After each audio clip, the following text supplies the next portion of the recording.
Everyone, welcome back to another stream. Hope you're all having a good weekend.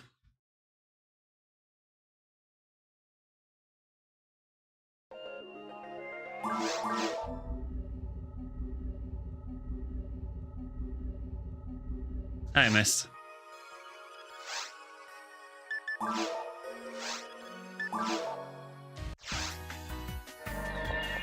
Just out of curiosity, I just want to say something. Has the US ship reappeared? Yes, it has. So yeah, there was a little bit of a minor disaster on Ephinea earlier. So basically the US ship crashed earlier on and everyone got disconnected and there was a bit of data loss. I think it was only a couple of hours maybe. I did lose a twin blaze unfortunately, but I'm not too bothered. Thankfully nothing incredibly rare dropped.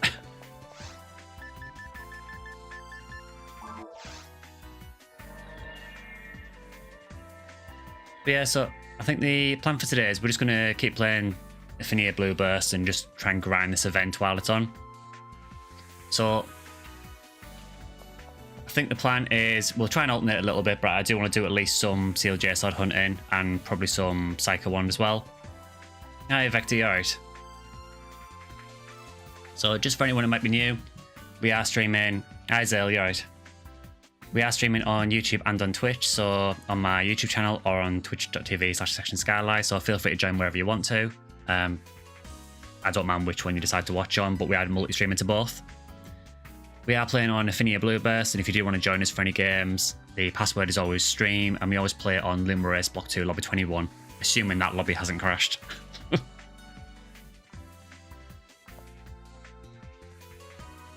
So I do feel I need to point something out. So I'm going to call it out, but this man here got a CLJ sword drop yesterday.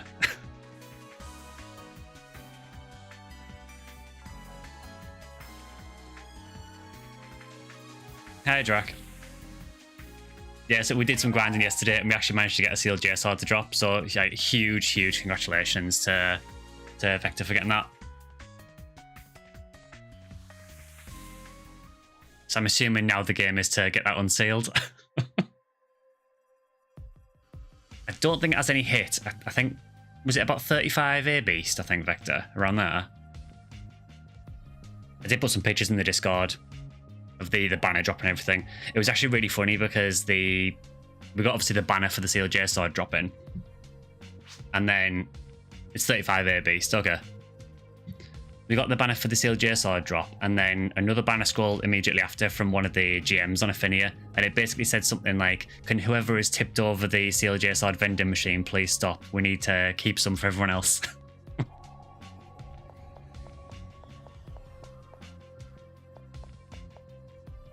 So yeah, so I definitely want to do some SJS hunting because I think we've got one to drop. We've got another few weeks to the event. Maybe we can get another.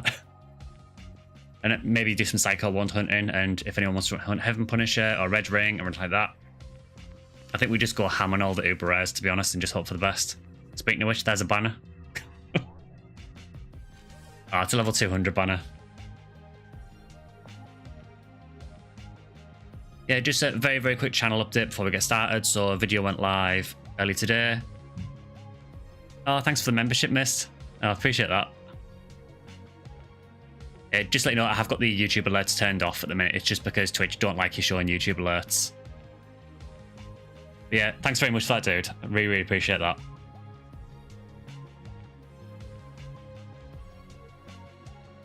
Heaven Striker hunt would be amazing. Heaven Striker or Heaven Punisher? I mean, I'm fine doing both, honestly.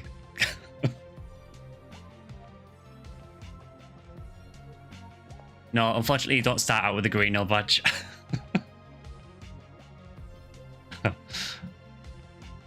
Yeah, cheers, fat dude. And again, massive congratulations to Vector as well. So we need to get everyone else more rares. So ideally, if we can get Mr. Red Ring by the end of the event, and if we can get some Psycho Wands and SJS drops, that would be cool. I mean, I think at the moment the rates are up to about, I think it's about 140% rares, and the drop anything rates on about 140 as well. So at the moment, I know GGs for SJS they're dropping items all the time. So that does help somewhat. Disappointing thing is you didn't get it on stream. Well, you know what that means, though? We just have to get another one.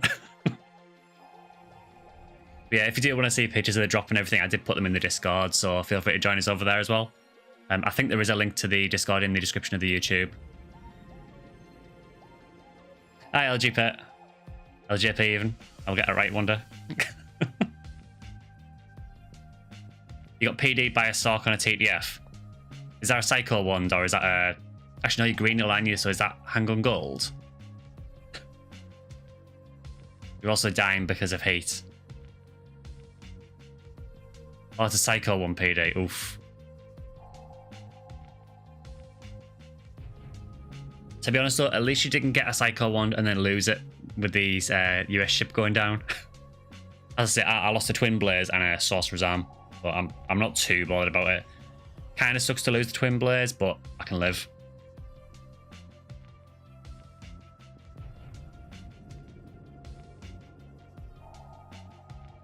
If you lost a Red Ring or a Psycho one, you would have lost your shit. Yeah, likewise. I don't know what I would have done. I mean, it took me, like... I hunted Sealed JS hard for about 4 years, pretty much solidly on GameCube, and never got it. So it was really, really cool to see one actually drop yesterday, just to confirm it does actually exist. But yeah, if you'd have lost that after getting it, I would have been devastated.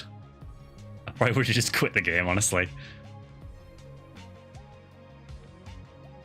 So I think what we'll do is we can rotate around. So I'm just trying to think how do we start? What have we got? We've got a few rangers, a few hunters. So a pretty well balanced team.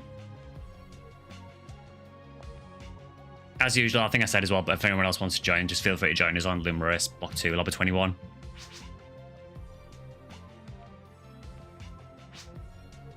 Drac might be in so 6.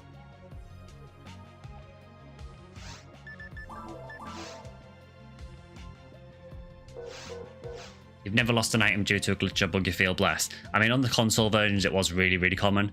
I've never had it happen on Blueburst, well, apart from on another private server that had a massive data loss problem. This is the first time I've ever lost anything on Ephinea, and to be fair, they did apologise for it immediately. And I would imagine that if you've got proof of drop pictures, that you would probably get the item back. I have heard of them doing that before. Unfortunately, I didn't have any pictures of the Twin Blaze, so I can't prove it. And it's only worth about 5 PDs anyway. It didn't have hit or anything, so not the end of the world.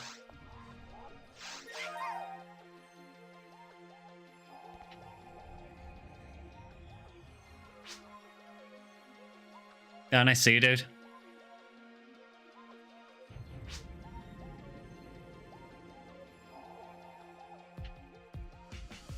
I mean, that is another thing we can do. I mean, obviously, the experience is absolutely off the chain at the minute.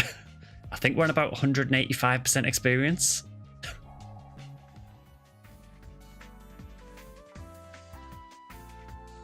So tell you what then, what I'll do then is to start, just to get us warmed up, I'll get my 4 mile. I'll go get my low level 4 mile and we can do a very hard run just to get started. Also because I just don't want to leave people out as well.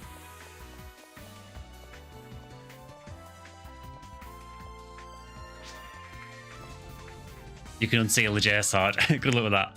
We will do some ultimate as well though this stream. So I think the first thing we'll do is we'll do a quick very hard run just to get some experience for FCNO. I can go get my 4 mile just to help out. Hi, Zero.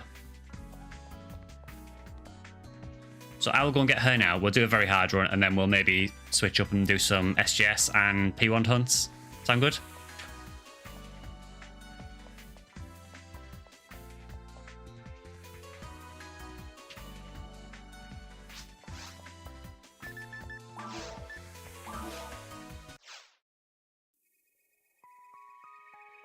Yesterday, someone got a Yaz 9k with 40 hit while you were farming for it on a new mop of 3.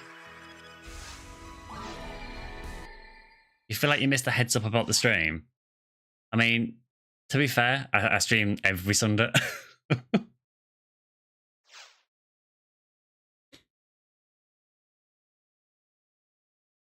You glad the green hair Raymar's back? Yeah, because I know last time we did bail, didn't we, and do some ultimate stuff, which kind of sucked. So I thought, right, the first thing we're doing is we're rectifying that, and we're going to do something very hard just to start the stream off. So this is the very rarely seen Formal who has terrible gear and is almost unusable.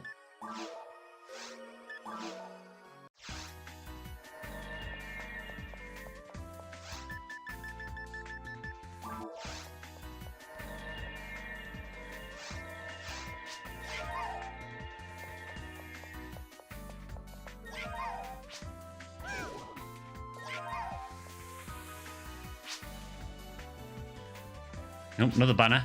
So you will see a lot of banners because the drop rate is getting crazy now. So yeah, someone just got a red ring.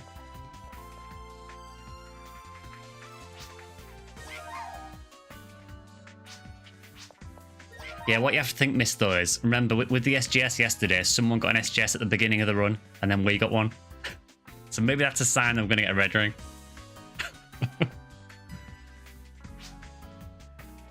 Doing Twitch chat for more viewers. YouTube streams way better for me generally.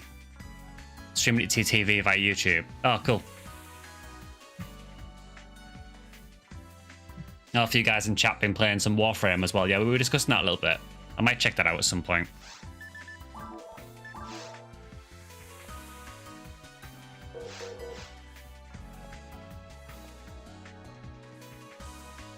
Yeah, so we'll get warmed up with... We'll do a very hard run first, and then we will switch over and do some ultimate.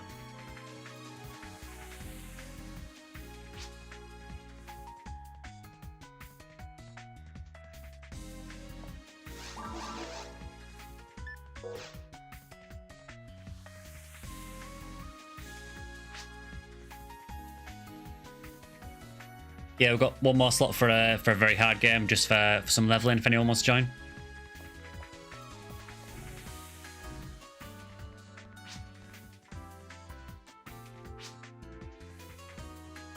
I like this, people fighting over to get in a very hard game. Never happens normally. Oh, you need bronze badges, fair enough. I mean, what's the play? What do we even run in very hard for experience at the minute? I'm guessing just like anything really. I mean, I suppose TTF is the obvious one, but this player actually managed a stealth section.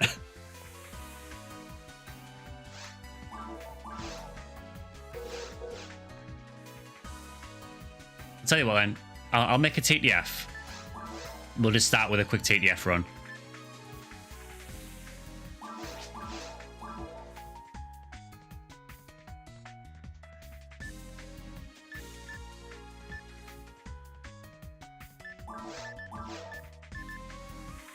I'll leave it open, but in future the password for the game is always stream. It's just so FCNO can get him because I don't know if he knows the password.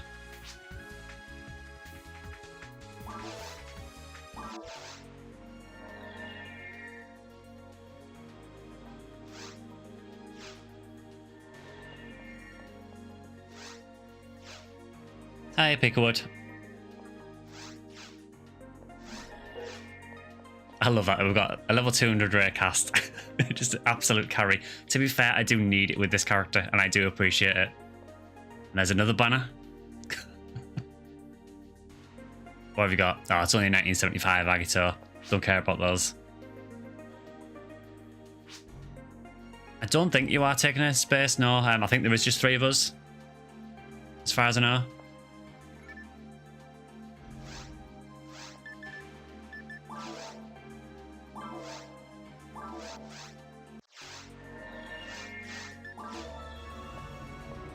So yeah, it's 185% experience at the minute.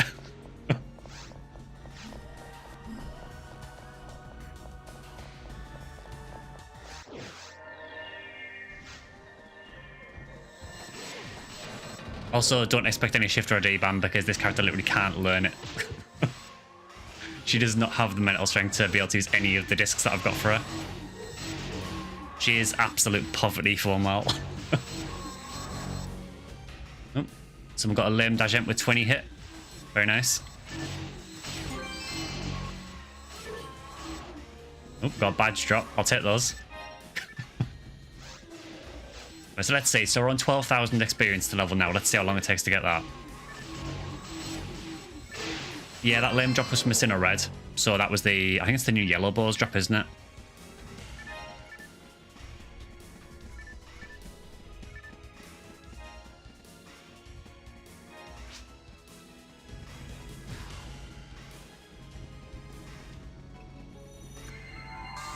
I don't even have rest of level 3.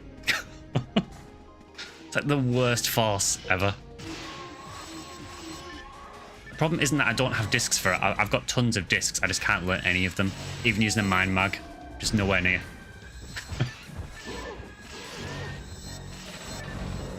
Do I need anti-level 5? That's one disc I do have on this character. I do have anti-level 7. That's about the only good tech I've got. Yeah, good point. Yeah, if either of you guys need anti-level 5, that'd be the max for your class.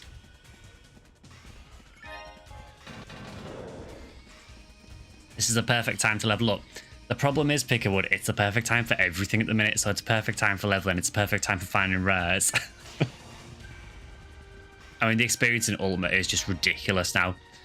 When this event started, my Uniwhirl was 188, and she's 193 now. And I've only been playing, what, a couple of hours a night, maybe? It's insane how much experience there is now.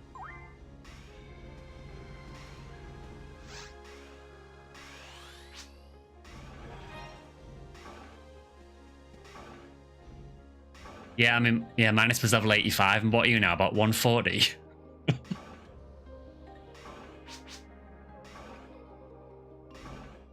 Why is Homie invisible? It's an armor called Stealth Suit. So a Stealth Suit makes your character transparent when you stand still. When you move, you become a little bit more visible. Another banner.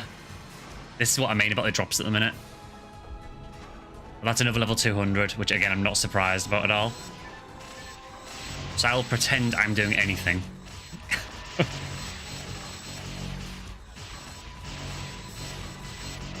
You only played a little with your Raycast yesterday and got some nice levels. If you've got a character in one of the lower difficulties, it is an amazing time to level up. And we haven't leveled up yet, but bear in mind that TTF isn't much experience outside of the bosses.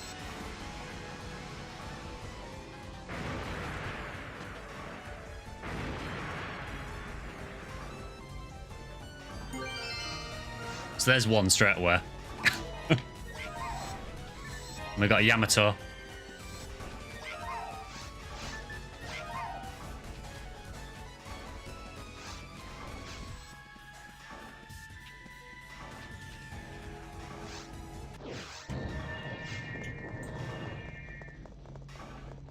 Yeah, if anyone has played Ephinea before and maybe isn't at the minute, this is the perfect time to come back to playing it because this anniversary event is just great for anything.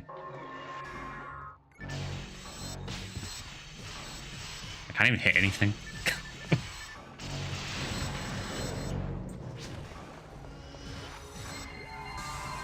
Yeah, you've also got the stealth mag, haven't you, Ark? Yeah. I do like that, the stealth mag with the stealth suit as well.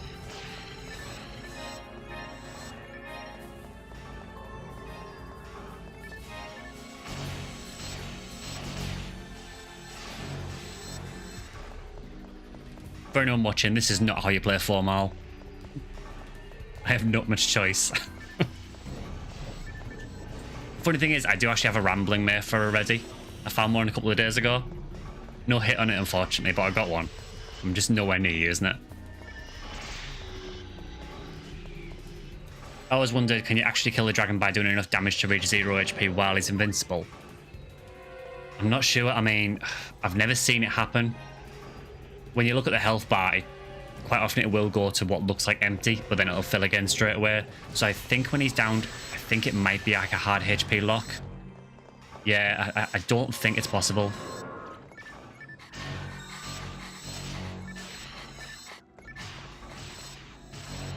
Yeah, so Miss just said there that it doesn't count. It just stays at effectively 0 HP. The thing is though, I mean, as soon as it tries to take off, you can just hit it one more time and it'll die. So you can kill it before it takes off. But yeah, I don't think you can actually kill it when it's down. Which is really odd. I don't know why it's like that, but the gold dragon's the same as well.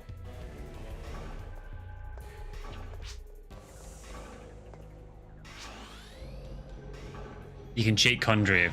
Yeah, the Ep4 boss you can just destroy if you use Estella. Oh, you're playing on a Steam Deck? I've seen it. Oh, cool.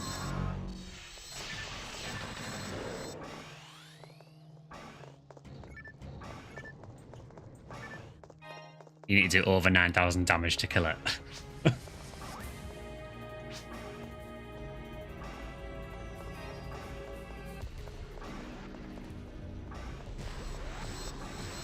Yeah, Conjurer is quite a hard boss to chase, isn't it? I mean, I know it's doable, but it is quite difficult.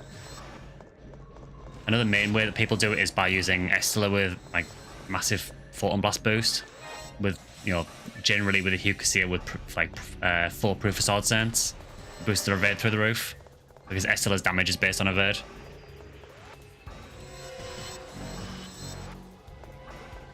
Haven't played in a year and a half. Came back and went from 37 to 65 in a few days on your Ramal. Not even doing experience farms or anything, you're just playing normally. Yeah, it's the same for me. Oh, thanks for the follow.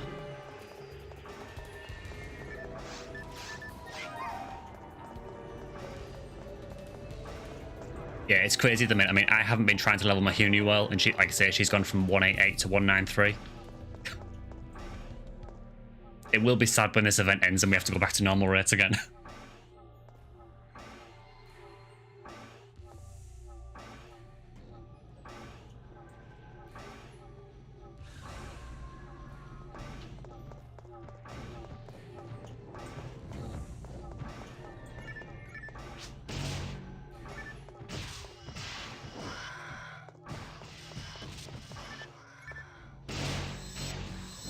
Yeah, enjoy it while it lasts, McClintry.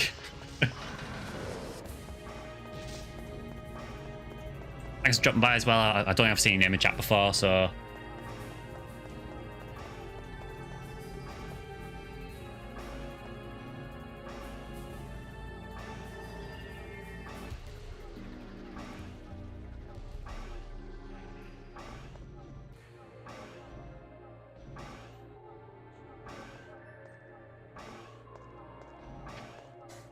Yeah, so we'll just wait for FC to get back and then keep going. So we'll do this run, then we'll probably switch over to Ultimate, I think. I don't know if someone else wants to rotate around and keep doing very hard runs just so we can keep some going. I think after this I'll probably switch over and maybe do SJS or Cycle 1 Hunt.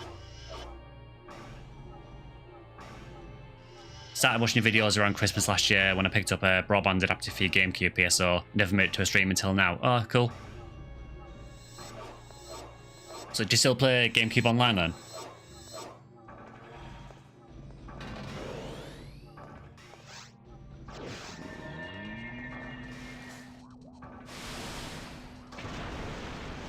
You'll use your force to get him high. Oh, cool. Yeah, I mean, like I said, we can rotate if we need to. I just thought if we're doing very hard anyway, it makes sense to at least get a little bit of experience on my full mile as well, because God knows she needs it.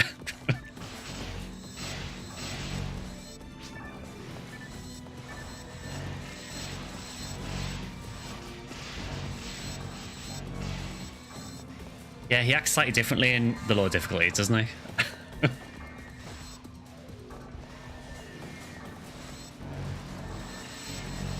Haven't been able to get it set up for a while since you don't have a second monitor. I did play quite a lot during Christmas break. Try and make it to Ultimate. Try and make it to Ultimate for the first time before the event ends. Oh, cool. I think you should be able to get there. Oof. That must feel bad, yeah. Level 200 Raycast dying on very hard to roll. He zerked too hard.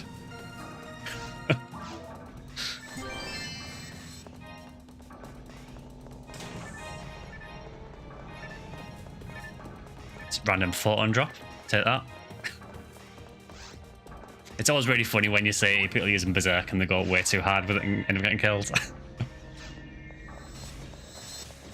I respect it though.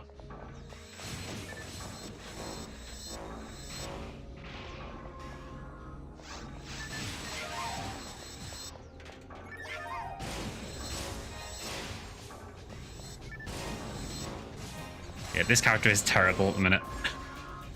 If you don't believe me about attacks as well. Oh, level 1 Gibata. I've got no Ratex or Grandson Megid.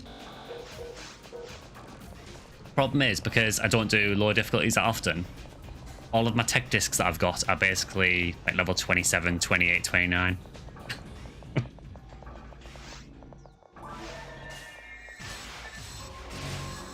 I even lent her my Funny World's Mind Mag and gave her some Heavenly Minds, and she still didn't have enough MST for them.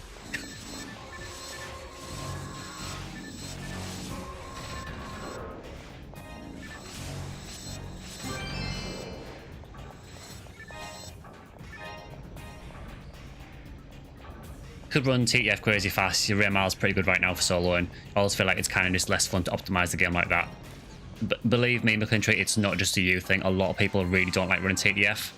The only reason I'm doing it here is because it's a really quick and easy way of getting some experience. My rest is like level 2 at the minute. So rest level 13, not a particularly high disc. Can't learn it. I'll keep it though. But yeah, McClintry, a lot of people don't like TTF. Because it is spammed a lot.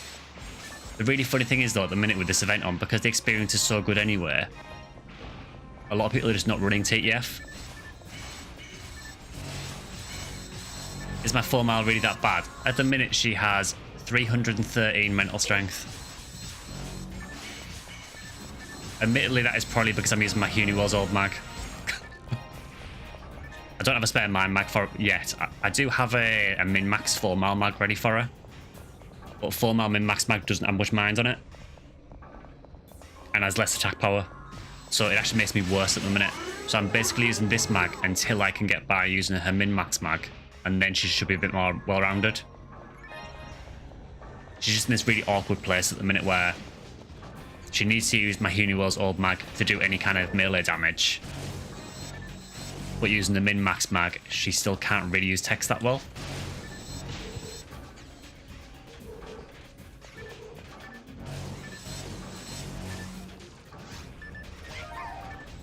Miss got a proto raging gate. Oof.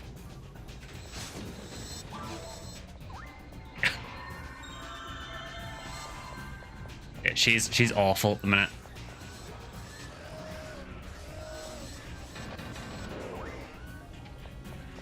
It's not the first time I've had a 4 mile. I did have one on, I think it was on Sega Blue Burst, which only got to about level 60 before the server closed down, so I've never really had a high level one. Yeah, at the moment she is fairly terrible.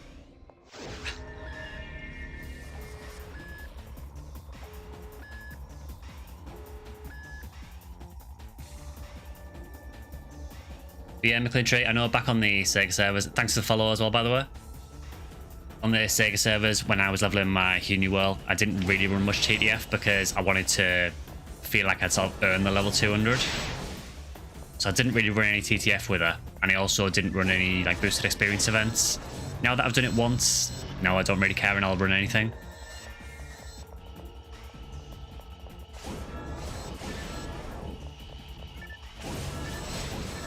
Someone just found a 30 hit frozen shooter.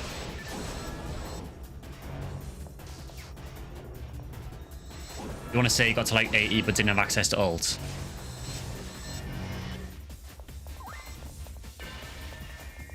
On PSO B retail. See, the interesting thing about PSO BB retail, you're right about that, because on Sega Blue Burst, it was actually level 90 for Ultimate. For some reason. It was 90 for episode 1, I think it was 100 for episode 2, and 110 for episode 4. I think a lot of people probably don't realise that unless they played Sega back on the official servers. The odd thing is, on like GameCube and Xbox and so on, it was level 80. Oh, we've got level 50.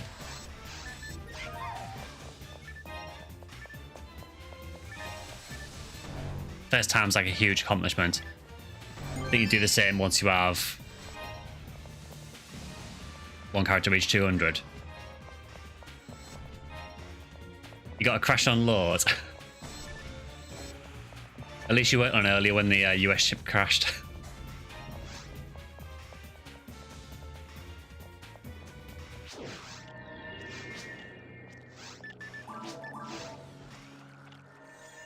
You're getting a ton of materials. Well, at least you're getting something out of it. You didn't hear about the ship crash? Yeah, it happened a few hours ago. So the US ship just crashed all of a sudden. I was in the middle of a August Atrocity 1 run when it happened. And basically everyone just got disconnected from Fodra. As far as I know, I think the Japanese ship and the European ship stayed up. I think it was only Fodra that got affected. But everyone in Fodra got booted. And you basically lost any progress you had until the game had saved last time. So for me, I think I lost about, I want to say 2 or 3 hours of progress. So a few 100,000 experience, Twin Blaze, and a Sorcerer's Cane. And again, kind of sucks, but it could have been a lot worse. You tried to run A2 and minus crashed. Was the crash when you were trying to load to jungle? Because that seems to be a really common crash with A2.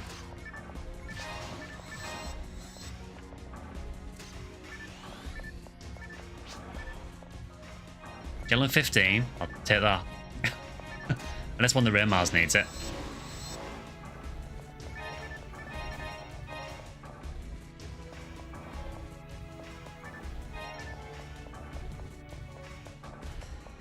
Is when you try to load.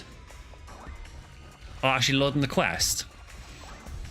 Normally with A2, the crash is usually when you load to jungle. But I don't know what it is about that quest. It just seems to be a bit buggy. Which is a shame because it's a really cool quest. Jeez, it nearly one-shot me.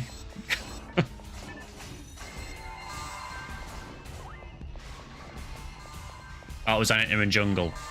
Yeah, we've had it happen a few times. With different people every time as well, usually, so I think it's just a weird bug with the quest. I think, if I remember correctly, I think one of the GMs said that it's something to do with, and this seems really random, but it seems like it's something to do with the textures on a Morphos. Because they said that if you go into your game files and if you rename the texture file for Morphoses something else, apparently that fixes the crash problem. I have no idea why that would cause a crash, but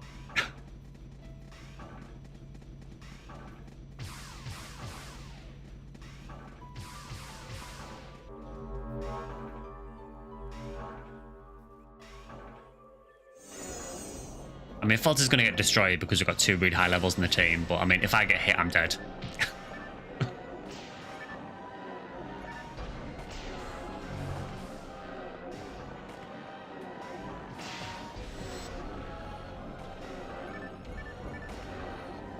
I don't know if it fixes it forever or not, or if it's just like a temporary fix, but I think it was Ender that said that. Just said if you rename that Morphos file. See, if I was a good force, I would be standing in the middle here spamming Gafui. But again, you know, we don't really have a decent Gafui.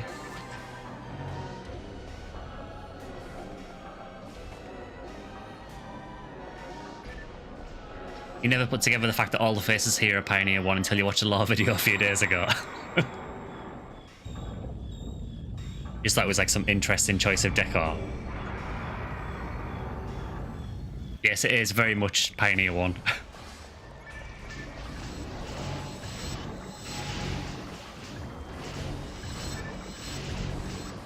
It's probably one of those things where the game's programmed to load the texture file from a certain memory address for EP2, but since it's being spawned in non-EP2, it's being weird.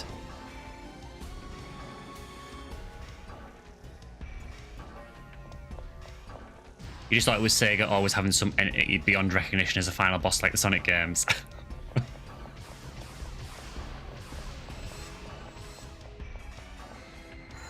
I mean, Fault is very much part of Fantasy Star, not just PSO, but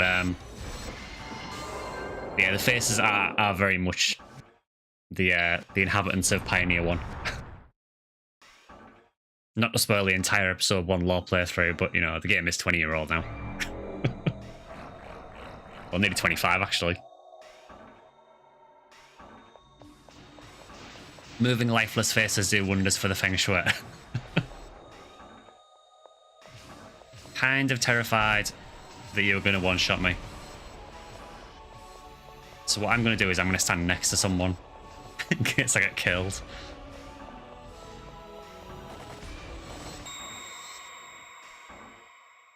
It's crazy to think that it's nearly 25 years old. I know, it's insane. I mean, Blue Burst Honestly, I can't remember what year Blue Burst released in now. I want to say maybe around 2005, probably about 2005-ish, I'm guessing. Could be wrong though, could be a bit later. Because I know GameCube was about 2002.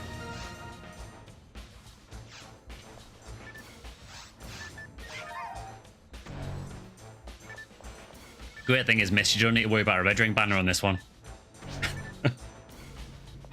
The slap doesn't even knock you down.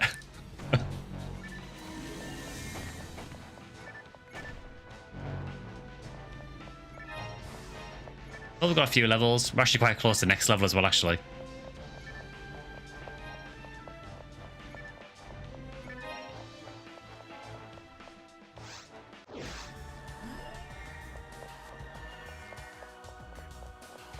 Yeah, I hope you guys are enjoying the lore videos anyway. I know the episode 2 one was a bit slow starting because of the VR areas, but at least we're in central control now, so it's actually picking up.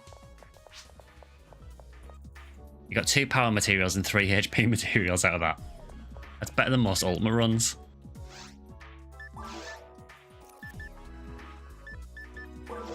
Oh, I can use rest of level 10. I don't mean to alarm anyone, but I can use rest of level 10.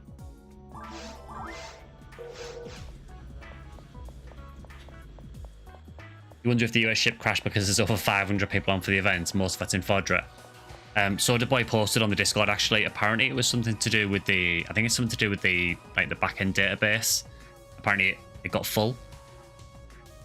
So it just instantly crashed the ship. To their credit, they have apologized for it. And I would assume that if you've lost anything very rare and you had proof of it, I would assume that they would probably fix that for you.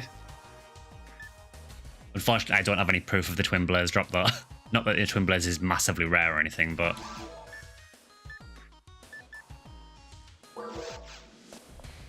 At least Ephinea has backups, right? I mean, it does, just... Sounds like it was a couple of hours ago. So I guess it rolled back to the last... whatever the last backup was. Nobody would run a PSO save without backups. No one would run one. Yeah, that has never happened.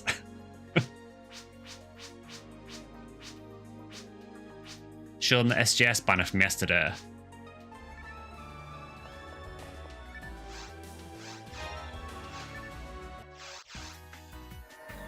Let's see if I can pull that up. Just 2 seconds.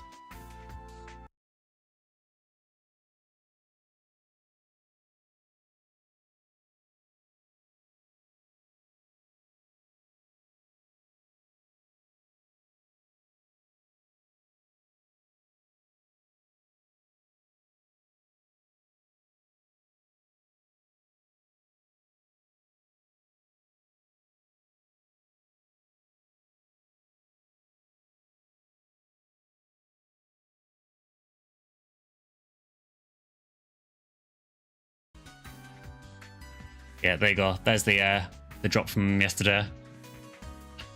Is that how you do it? You show the SJS banner and you get an SJS. But yeah, there is proof that SJS apparently does exist.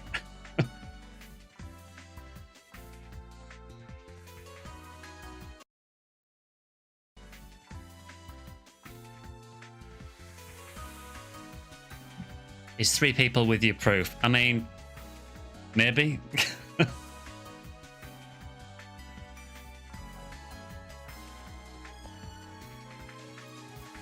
Someone else also had one that dropped a bit after that. There's been quite a few dropping, honestly.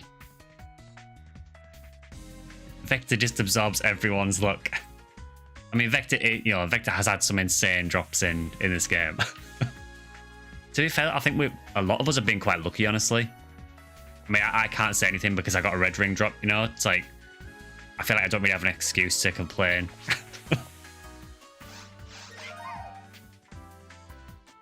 So what I will do now is I will switch over to an ultimate character. You remember that Mercy made the announcement about fixing the SJS vending machine? Yeah, that was straight after we got the drop. Just joined and saw the SJS banner. Stomach left your ass. Thought you got it. No, Vector got it yesterday in a party I was in.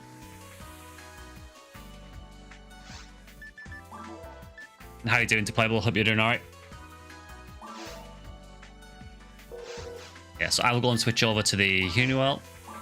And we'll get some ultimate going.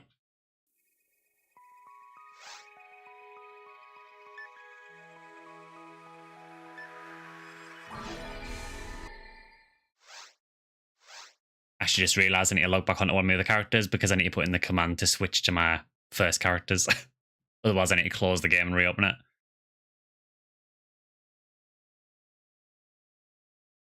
Shame it wasn't OG drop rules, you could have grabbed it.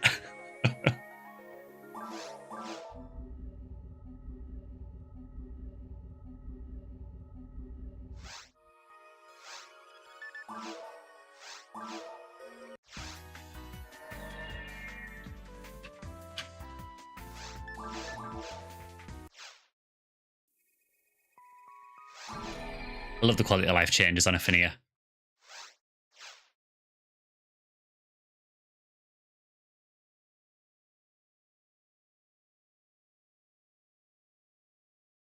Yeah, so I would just reiterate that if you are wanting to level or if you are wanting to hunt anything, now is the time.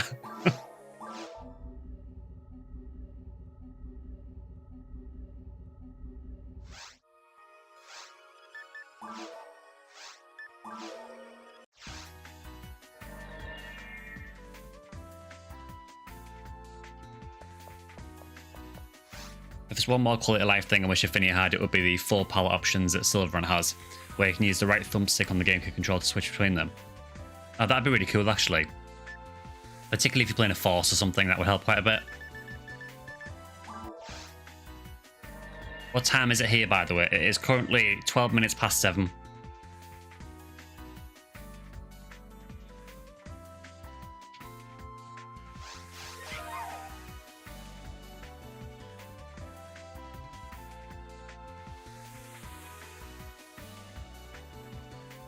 So, is there a game already going? Is that the player? So Zero, Zale, Slingshot, and Vector are doing a run, so that's fine. So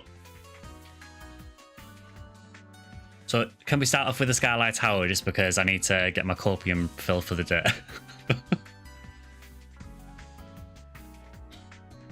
Then after that we can switch over and do Psycho Wand or Heaven Punisher, whichever.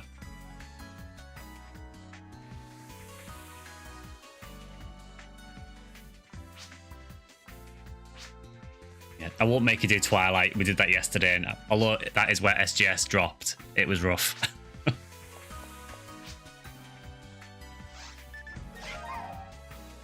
Off screen, there's an IV drip with copium permanently attached to Skylight. I mean, to be fair, I've hunted this damn sword since like 2003.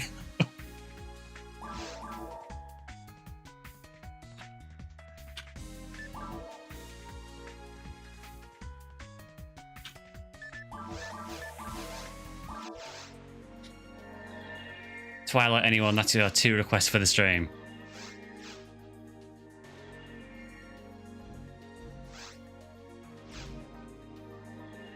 I am happy doing Twilight, but only if everyone else is. And I'm not trying to, put any pressure on anyone.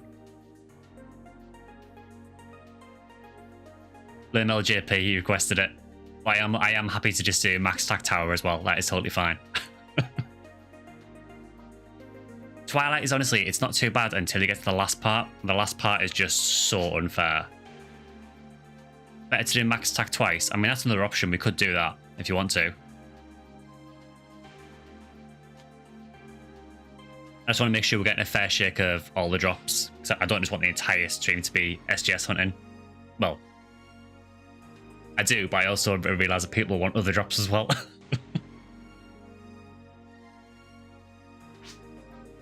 Yeah, Twilight takes an hour exactly. Yeah, we can just do Max Attack Tower because Twilight is excessively long.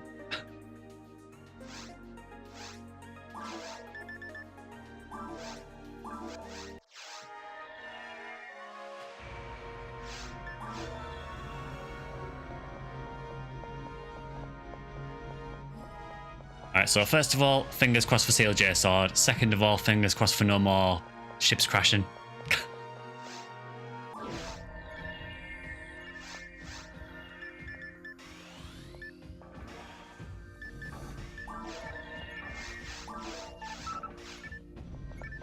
Alright, so now the real copium starts.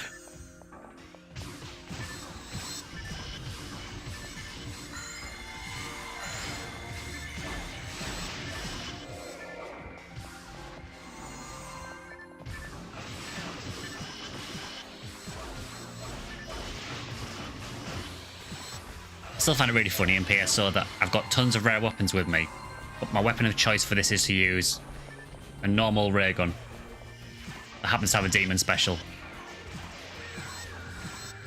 It's just far more useful.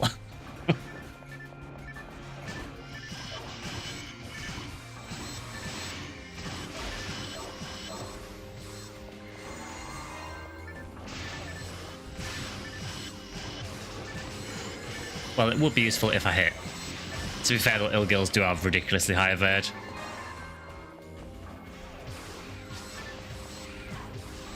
You just use charge mechs. Yeah, I suppose when you've got that much attack power, you can just use charge mechs.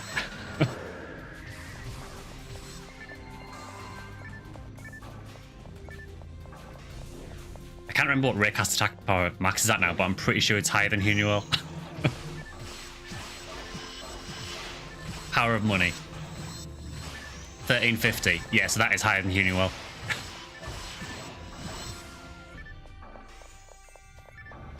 Kinda like this, that normal weapons can still be useful. Oh, I totally agree, yeah. I mean, to be fair, you know, some of the best weapons in the game are charge Vulcans and Demons handguns.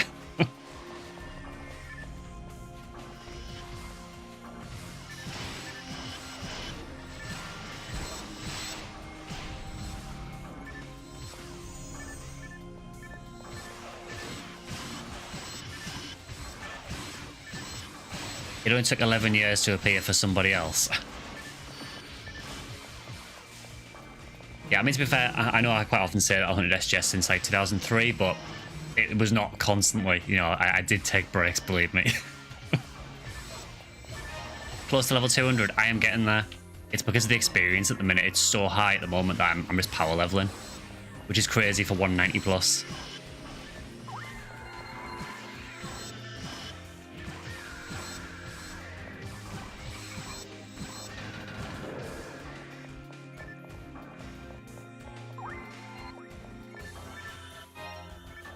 I swear, mirror carols are just an absolute menace.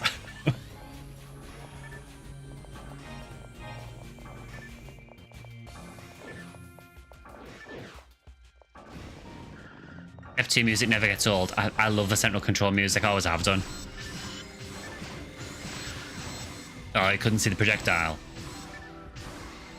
Yeah, I mean, to be fair, if you're going to die in this quest or any tower quest, it's nearly always to mirror carols.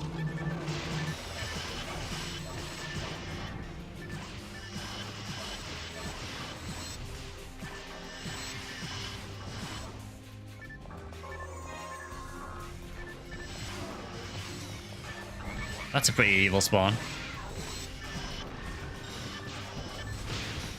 That's a very nasty spawn, actually.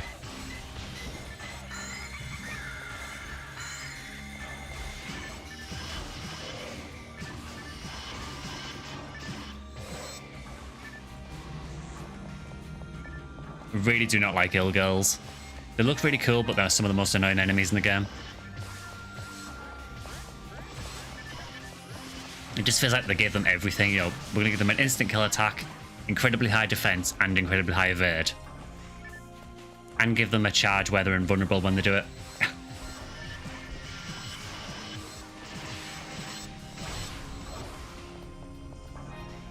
Surely not as bad as Dark Gunners. Dark Gunners are also very bad.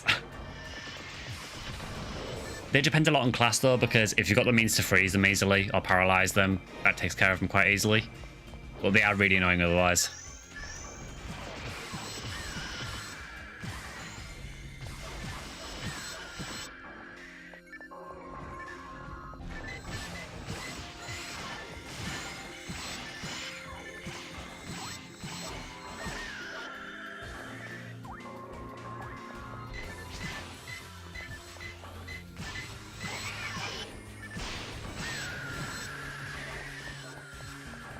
Is it ever explained where the Ilgils and Del Lilies came from? Not exactly, but if you watch the latest lore video, it is kind of explained that the tower is on lockdown. The doors are locked to the tower. I think that was obviously an in-game thing, just because tower wasn't an area you could go to normally. It was only in certain quests. But it mentions that the tower is on lockdown, so that could be that something has happened in the tower. Silver badge.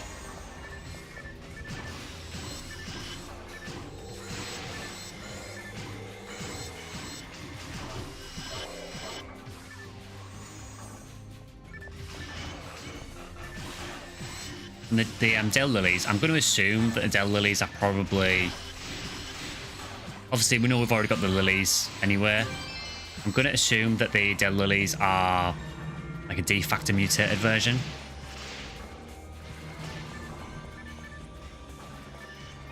Nice, we've got a Heart of Poem.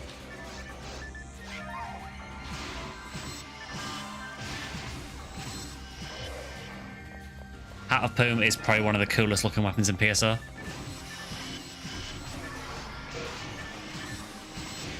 I'll show it in a minute for anyone who might not have seen it, because it is Hunuel only. Just these really cool looking claws.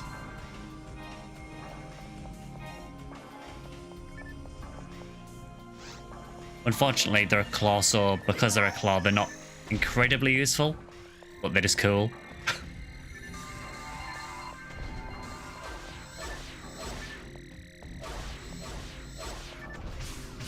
It's still a pretty nice drop, though. I've already got one, but I think this one has better percents.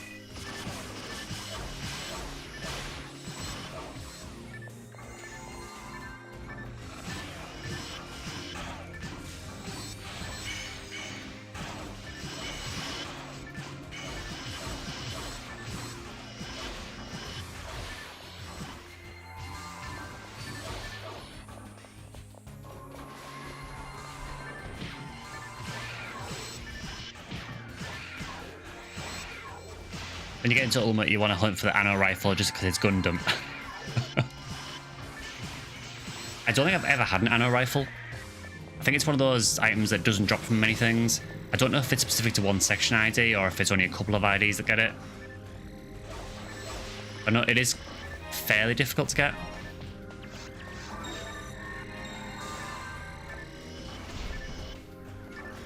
I did get that yesterday as well, Vector, yeah.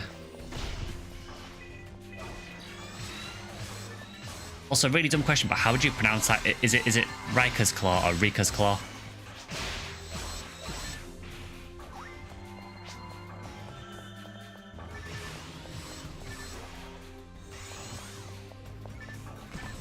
I know it's obviously a character from Fantasy Star 4, I believe, but I just don't know how to pronounce it.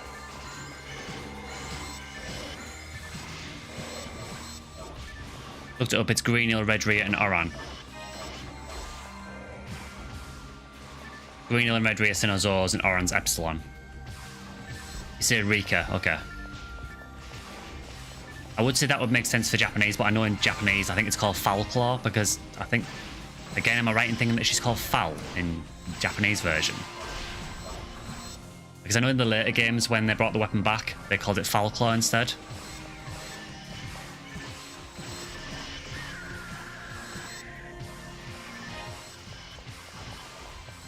One in 1050 isn't horrible. It's not too bad. I mean, obviously, you're either going to be dealing with Sinozors or Epsilons, both of which are not particularly nice. But it's not... It's certainly a totally obtainable weapon. I don't like that there's an Ilgil with this Epsilon right next to it.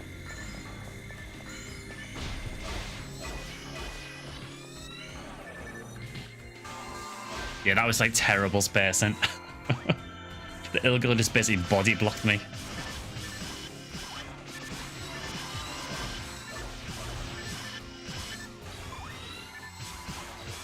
How is that Ilgil still alive? Did it again? That really just killed all of us.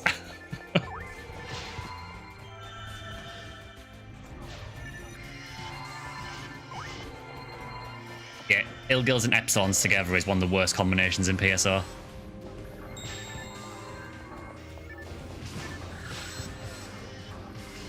Yeah, Shield Elbiter just go sideways, that's fine.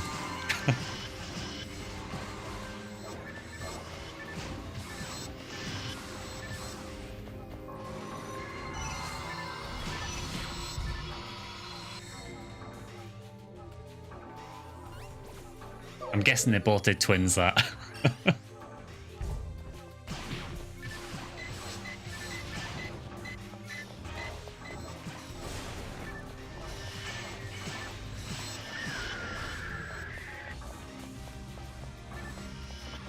Yeah, good luck with the arrow rifle though. It's a pretty cool weapon. I've never actually had one myself, but I've just seen people use it now and again.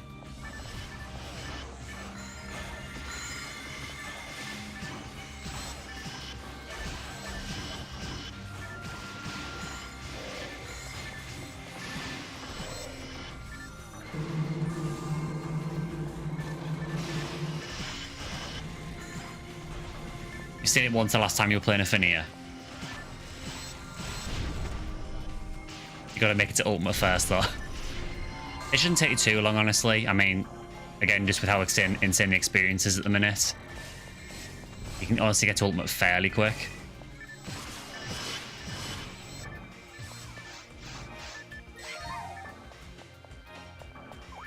Yeah, like the Android rifle. Yeah, that is a really cool looking weapon as well, actually.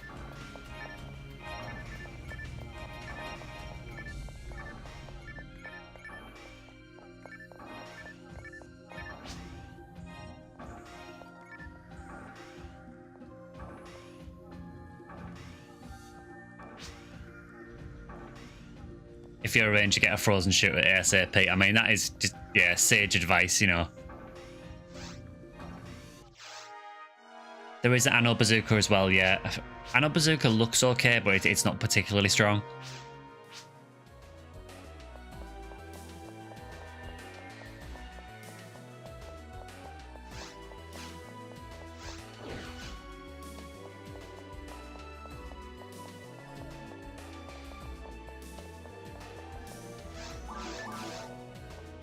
It's also based on the Zaku from Gundam.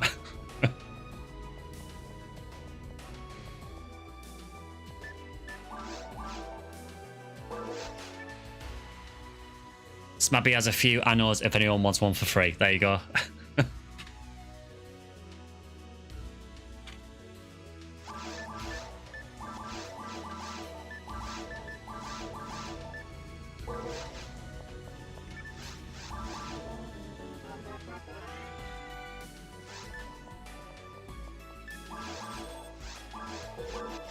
What was the percent on this? We've got a 2025, fair enough. Is there an item limit in the shared bank? Yeah, so the item limit is, I believe it's either 200 or 300, but obviously on Ephinea you have multiple banks of characters, so what I tend to do is I put things in my shared bank and then I have a couple of characters that are just there to have bank space. I've got a raycast called Bankbot, whose sole purpose is just to store items. 200 sims in all bank. You're thinking about doing the same thing? I think a lot of people do, honestly. Ah, there we go, not bad.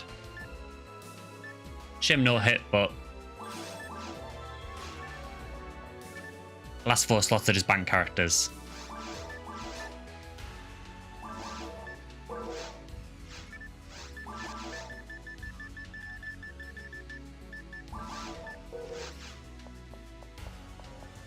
You also got a few Monkey King bars too if you want any. Yeah, I myself have already got a Monkey King bar. I don't have any with hit yet, unfortunately, but yeah, doing a lot of Skylight Tower, they tend to drop quite a lot.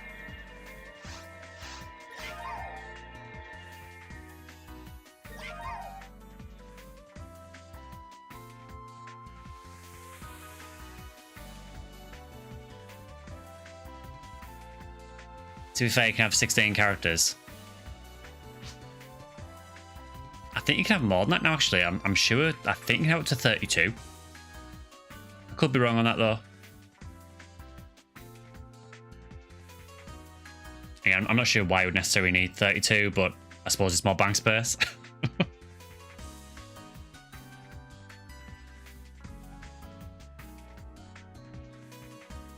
Yeah, it's 32 now. For anyone who might not know, by the way, there is a way of switching to other character banks while you're in game, so you don't have to log out all the time. You just do /C bank and then a number, which is the bank of characters that you want. So if you do C bank space 1, that'll take you to your first 4 characters. C bank space 2 would take you to your 5th, 6th, 7th, and 8th.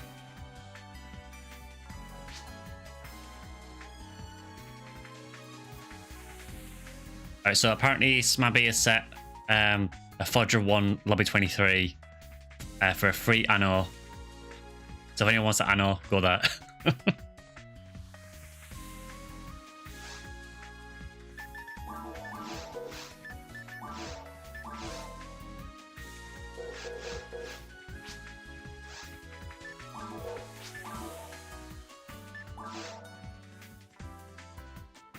You did bringers, you were judged for using a Justy. I mean, yes, Justy is worse than bringers, but if you don't have a bringers, then I don't see the issue. I mean, the only other thing I would say is, like, instead of using Justy, you could use a Demon's Laser with hit.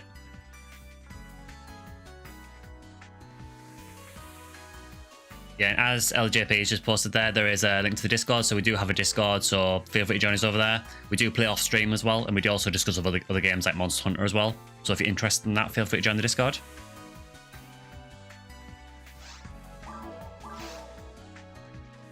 A2 has bringers. It does. The only downside is if you were wanting bringers army, we wouldn't be able to do it on Skylight because Skylight gets meteor cudgel from bringers instead. Monster Hunter Wilds has been dropping weapon videos like crazy. Yeah, they've done like 14 videos last few days covering all the different weapons. So I will be playing a lot of Monster Hunter Wilds when it releases.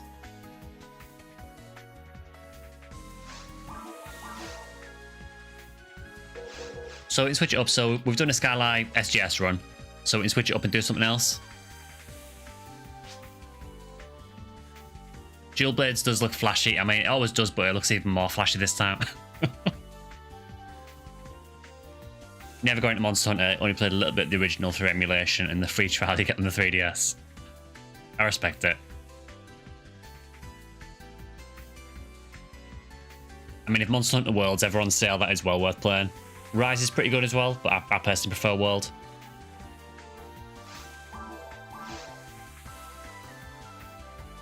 Maybe POD. Yeah, I mean, if you want to do, we could do a POD run if you want to do that.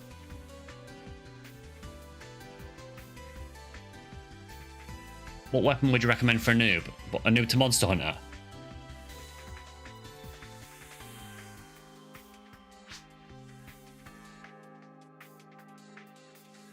I'm trying to what one of the easiest weapons is to play in Monster Hunter.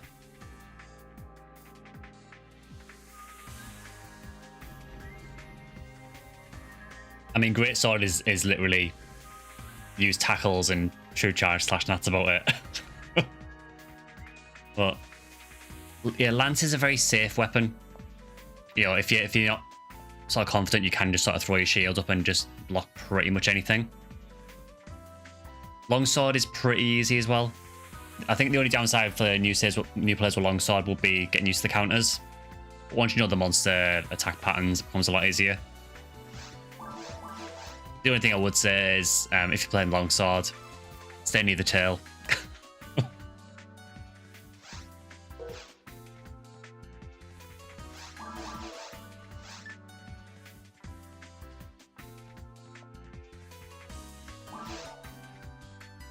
Right, so I will join this one, and then for next run we can rotate around. Sword and Shield is also really good for new players. I've said this a few times, but it does seem like there is this crossover of people who play PSO and people who play Monster Hunter.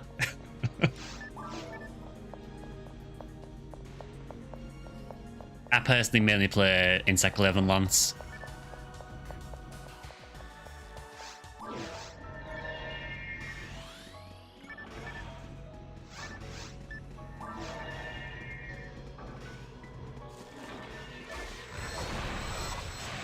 I love Insect Glaive, but I'd say it's probably not one of the easiest weapons to play for a new player, just because of the extract. and getting used to what parts give what extract and everything. I mean, it doesn't take too much getting used to, but good gamers think alike. I mean, I guess there is a lot of similarity.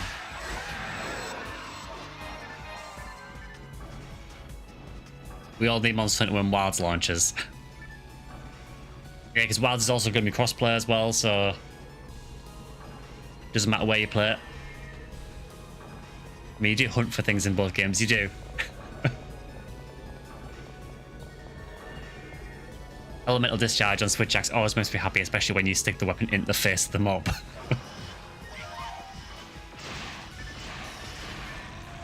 Oh, there's a Del Rappy.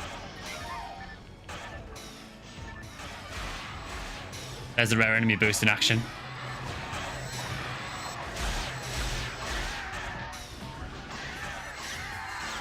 I really want to see a fat Del Rappy. I saw one back on the Sega servers years and years ago. I really want to see another one. With such a rare chance of getting it.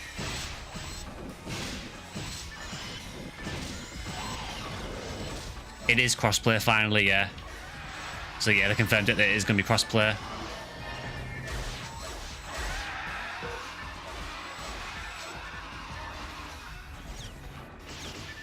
It can happen, yeah. Yeah, so you can get a fat Rappy crossed with a rare Rappy. I think it's about a 1 in 64 chance for a Rappy to be a fat one. And then normally, obviously, it's about a 1 in 500 chance for a Rappy to be rare. I know that's better at the minute because of the event. So it is very, very rare to get both at the same time, but it can happen. The only one I've ever seen is a fat Del Rappy.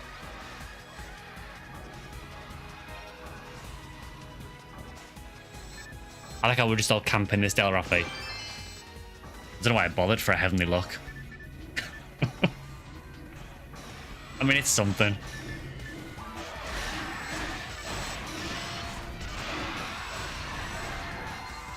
Just capture one and feed them burgers. That's like the guaranteed way of getting a fat Rappy.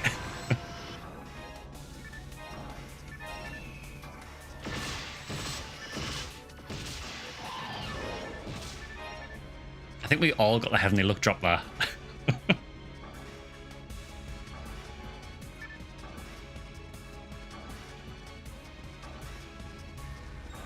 Yeah, for anyone who is into Monster Hunter, I know at the big game event that's happening in a couple of days, whose name escapes me.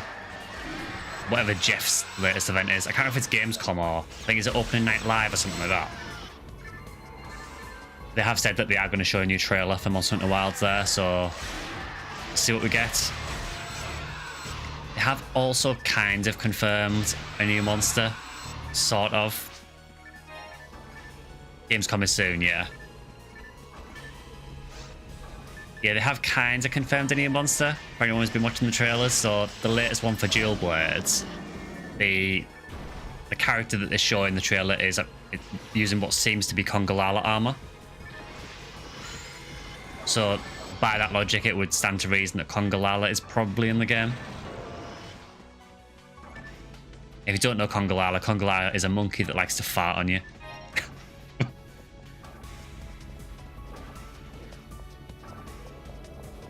At least Monster Hunter is more forgiving with drops, not like 0.01 for SJS.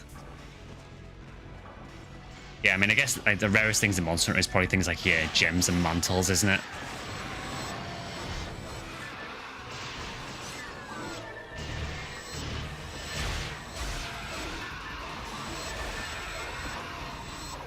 Yeah, what did Capcom mean by that? They tend to do this with trailers for Monster Hunters, though. Quite often they will sneak little things into the trailers and not announce them.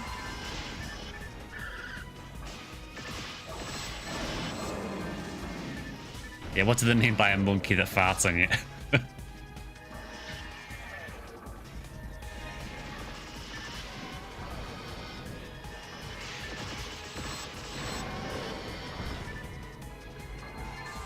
Monster Hunter World acquired. Oh, cool. Hope you enjoy it. It's a massive game, so it should get you busy for a while.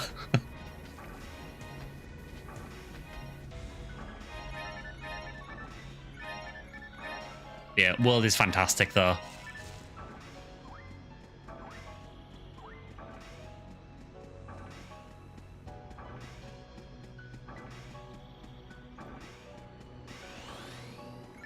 You don't see the appeal of Jeff. He's as flat as a board, not entertaining, just happens to be friends with Kojima.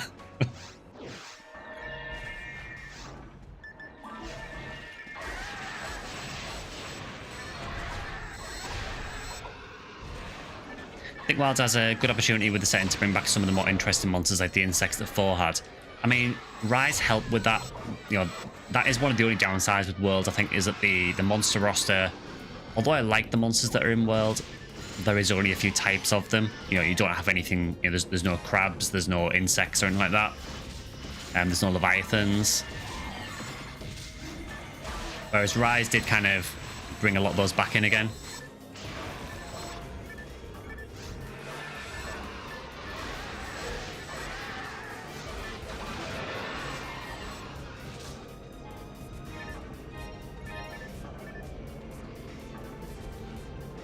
I think we're overdue for a Plesioth return, to be honest. Not that I want one, I just feel like it might happen.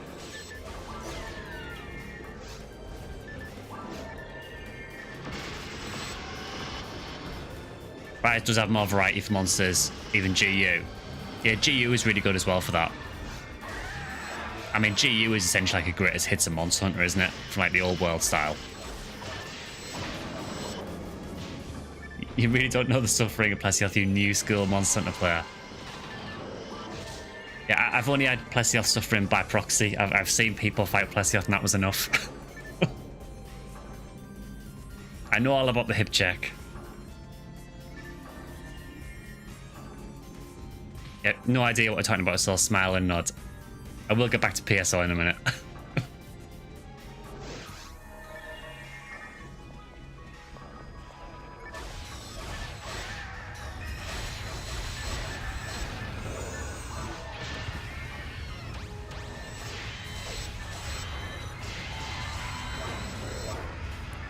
Also, yeah, I forgot to mention actually, since the last stream you may notice a slight difference is that the red ring is now Skylight coloured.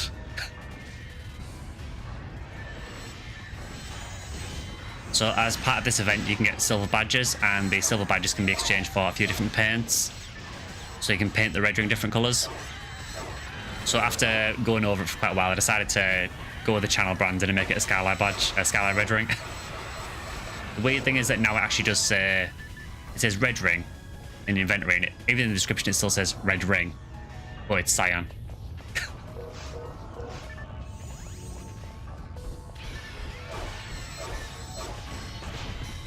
I like that Ephinea has a bunch of alternate colours. It's really cool, yeah. Just a way of like personalising it.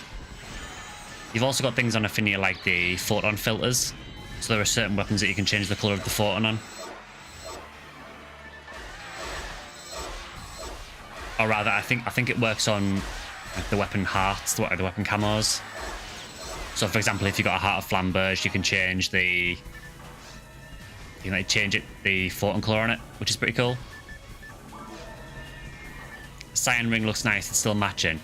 I mean, I guess it matches a section ID badge, I guess, and I suppose, I mean, the channel is called SectionSkyly, so I should probably have a Skylight colored one.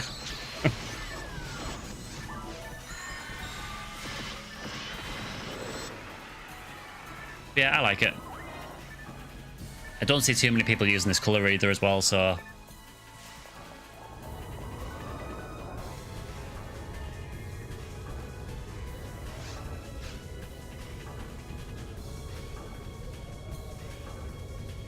Also, I can change it back to red anytime I want to.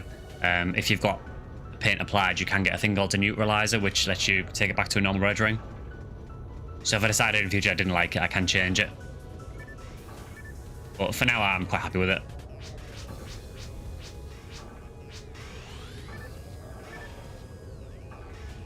You like that they made it way to make the second analog work? Yeah, that is something they've added on Ephinea, so there is now analog control. Is everyone in here? Yes, there is. I couldn't actually see Zale. Like, Mist's raycast is so big that I couldn't even see. Oh, we actually got Condryu. For once.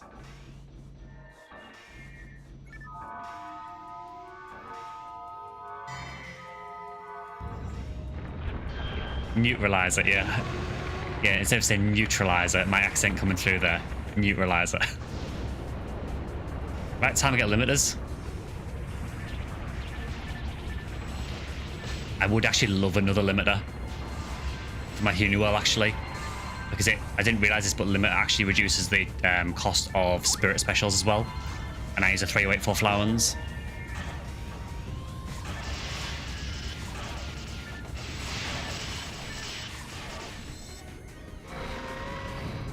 So fingers crossed. Hopefully someone gets it at least.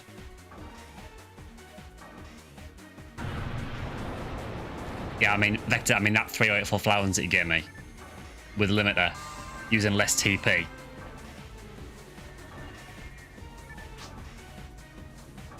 Yeah, this BGM is really good.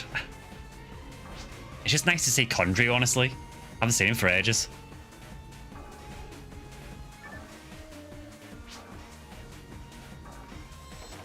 Vector will get it. He's not even in the party, but he'll still get it.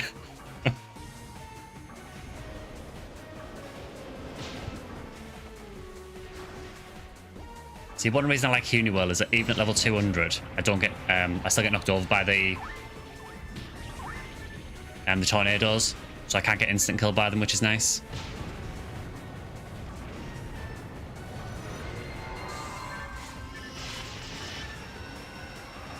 That was a terrible idea. Don't do that.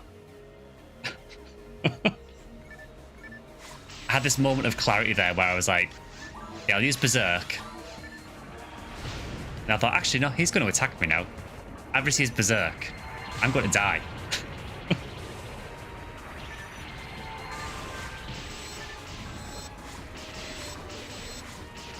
Mega level 30 banner. That might be the first one I've seen. Am I the only one in here?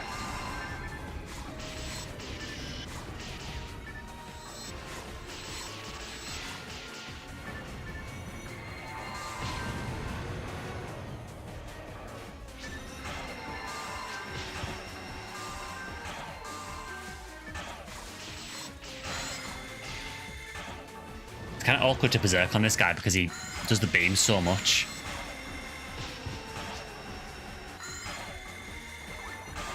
I suppose what I should probably do for featuring this guy is bring maybe a charge disc or something. Didn't even Zeller it for me, I know. Can't get the party members these days.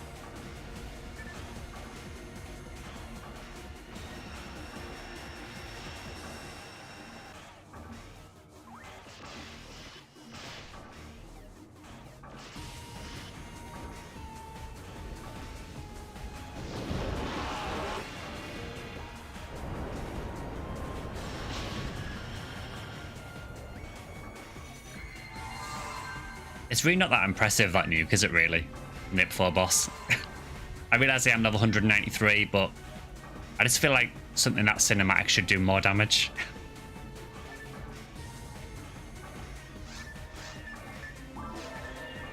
I really don't like this guy when you break the two front crystals. Is it scripted damage? He basically does that. I think it's more or less every time he goes to like the next stage, he'll do that attack. The damage on it, though, it kind of depends on where you are in relation to him. So if you're quite far away, it won't do much. It is one thing I don't like about this boss fight, though. I've said this before, but there is a lot of attacks that you just can't dodge. So this beam, unless you hide behind one of the rocks, you basically can't do anything about it. And if you have him behind the rock, you can't attack him.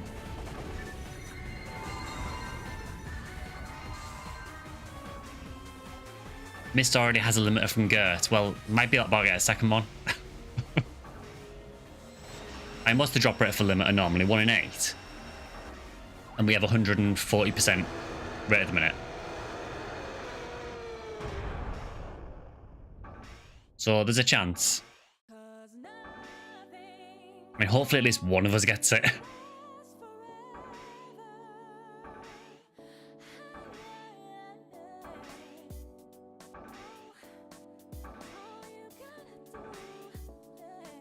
Well, I didn't. Did anyone get it? So that's 2 no's.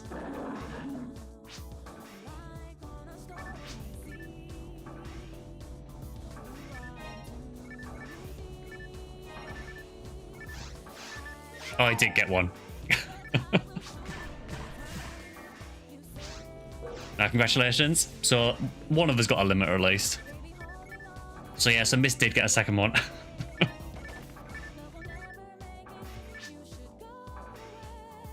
That is a good point. Yeah, so in chat, Vector blessed Mist. So again, it's all Vector's doing. So it does seem increasingly now like Vector just decides when something drops.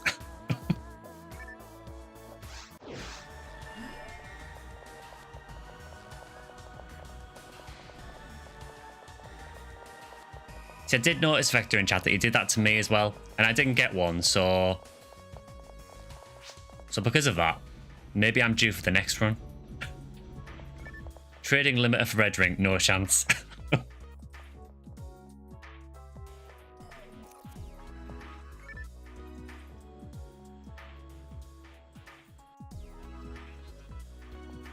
LJP, you alright? Just time that that Chapman bracket. You probably know which one I mean. I'll ban them, whichever.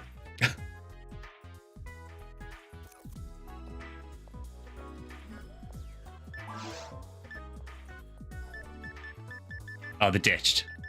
It seems to be a thing lately where they're just coming in and chat and like spamming it. Well, they just drop a link for like 3 followers and then leave. Yeah, it happened on last stream as well. It just seems to be a thing on Twitch at the minute. Yeah, it was exactly the same word, and so I think it's just bots.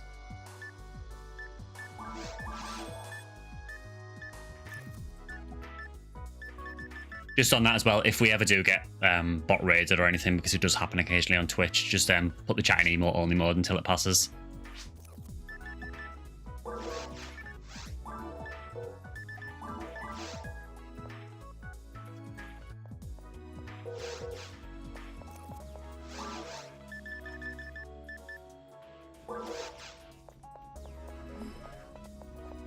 I think it was the same, you just banned him. Ah, no worries.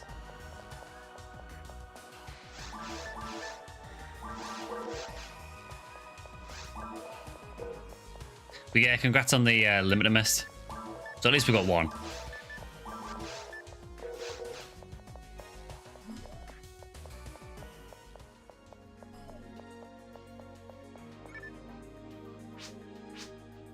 What's the comment about? It's just a bot. There was someone posted in the Twitch chat. They basically just came in to try to drop a link or getting free follows on Twitch, but the link got banned anyway, because I think the mod thing I've got on Twitch anyway just automatically blocks links, so nothing of value was lost.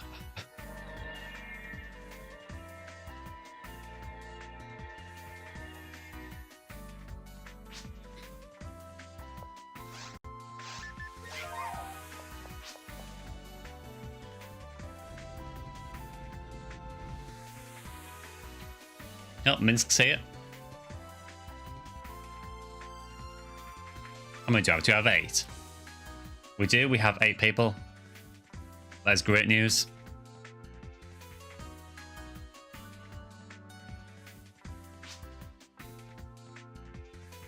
Yeah, so we can do 2 full parties then.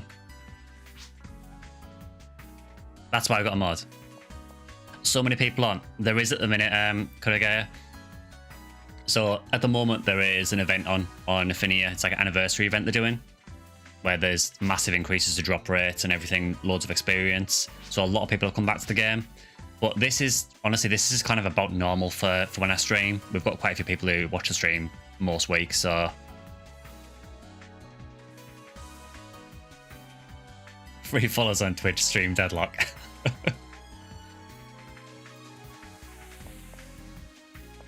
Yeah, I mean, at the minute on here there is, let's see. So on the US ship there are 302 people playing. On Japan there's another 72, bearing in mind it's not really peak time for Japan at the minute. And on Europe there's 44. Europe is always quiet though.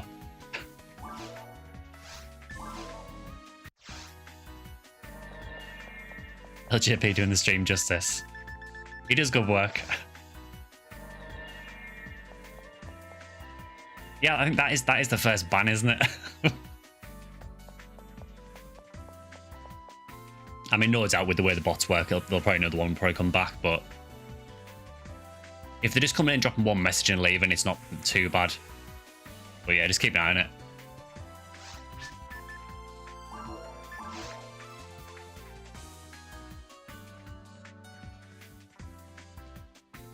There's a very hard group still going on. I don't know if it is. It doesn't look like it. So we can just do ultimate for the time being then, if there's no one doing very hard.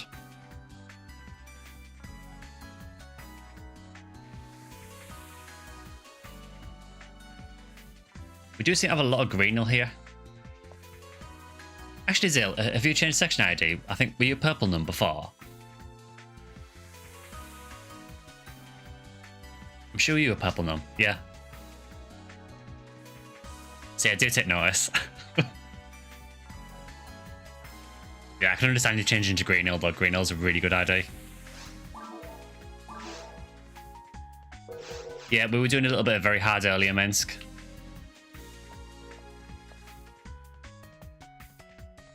Green hill is super strong. I mean, it did get nerfed a little bit recently because it lost one of the V101 drops.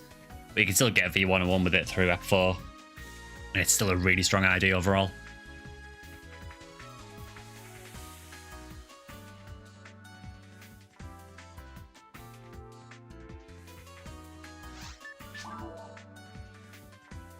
Three greens in one game means increase Heaven Punisher drop. Is that how it works?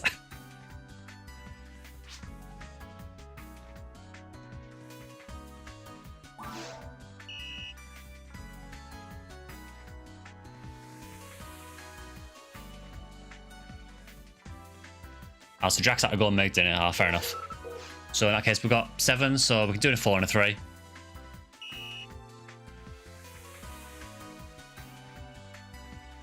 So I mean, I am down for doing, if anyone wants to hunt Heaven Punisher or Psycho Wand or SJS.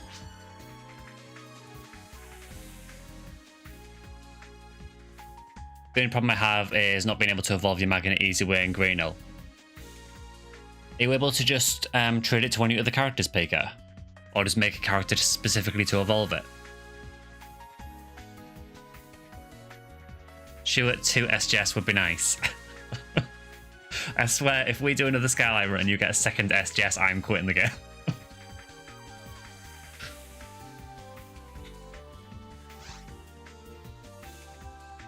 Yeah, that might be the easy way of doing it, Pika. Maybe just make another character or use one of your existing characters to evolve it. That's what I tend to do for reference.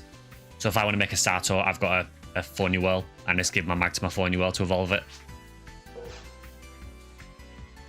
So Mince needs 3.16 million experience to next level to 197.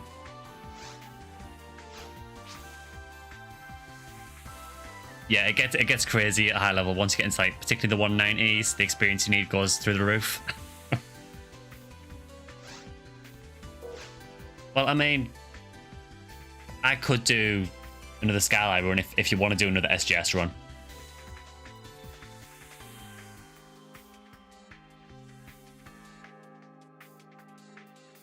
Here lies SectionSkyly. His last words were, "Damn you, Vector."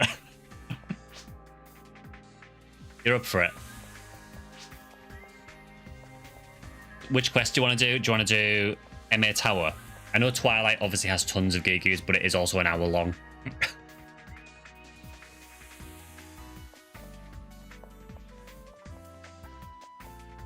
SJS with 50 hit, if only.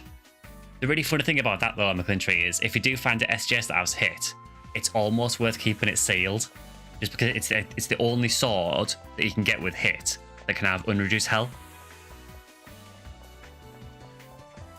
So some people actually recommend not unsealing it if you get on with hit.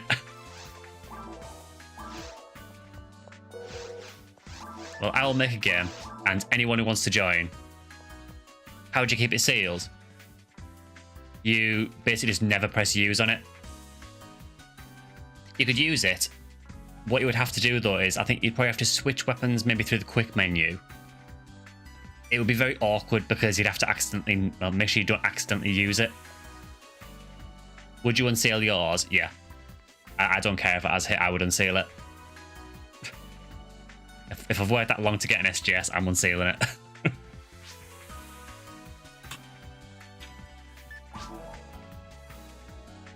Yeah, it's not an automatic unseal. You have to actually press use to unseal it.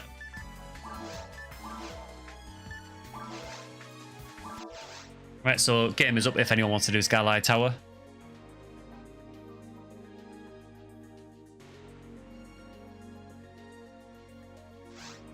You've been hunting it longer than I've been alive. Oof. Well, I hunted it on GameCube PSO. That's when I started, and that was in about 2003. To be clear, though, I haven't continuously hunted it for like that long. I seriously grinded for it on GameCube for probably a year or two. And then after that... then, it was basically when I was playing Blue Burst, every now and again I would jump back into it. But it was a lot less serious hunt then. Even then, though, I've still killed probably well in excess of... I want to say maybe 7,000 or 8,000 gig use. Somewhere around there. Enough. Don't worry, I said sorry to Sky, he's just happy to see it. I am genuinely happy for you. I mean, yes, I will fully admit, when it dropped, I was gutted. But I am also genuinely really happy that someone from the community got it as well. It would have been nice if 2 would have dropped. Just for equality. However, this is where we get the second one.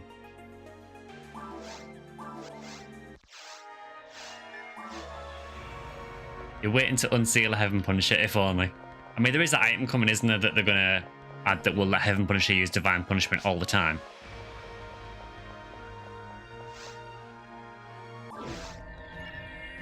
Tell you what, I've got a spare GameCube memory card. I'll put a sealed G on a level 1 uni, then post it to you, just for the copium.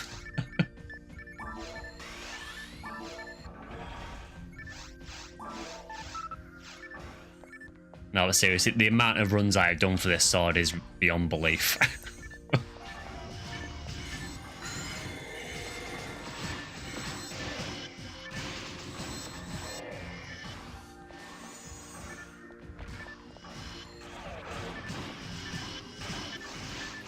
Look, Zilla already got a Yamigarasu. Was that literally from like the first enemy? First enemy of the run drops a Yamigarasu.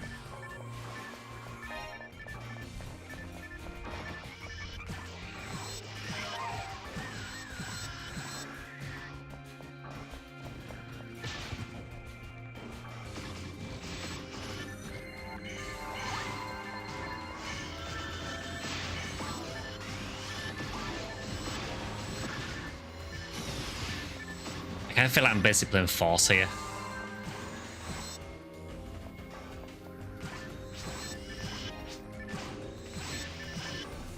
Oh, no hit on it. I mean, to be honest, you can use Yamigarasu on a Ranger, and with the amount of accuracy that Raymar has, maybe you might be able to use it anywhere.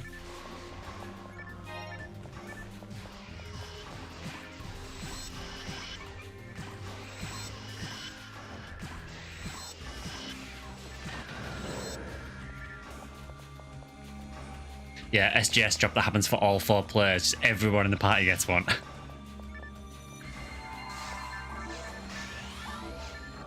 Love to see it bring his rifle, slingshot doing God's work. Bringers is a really good weapon.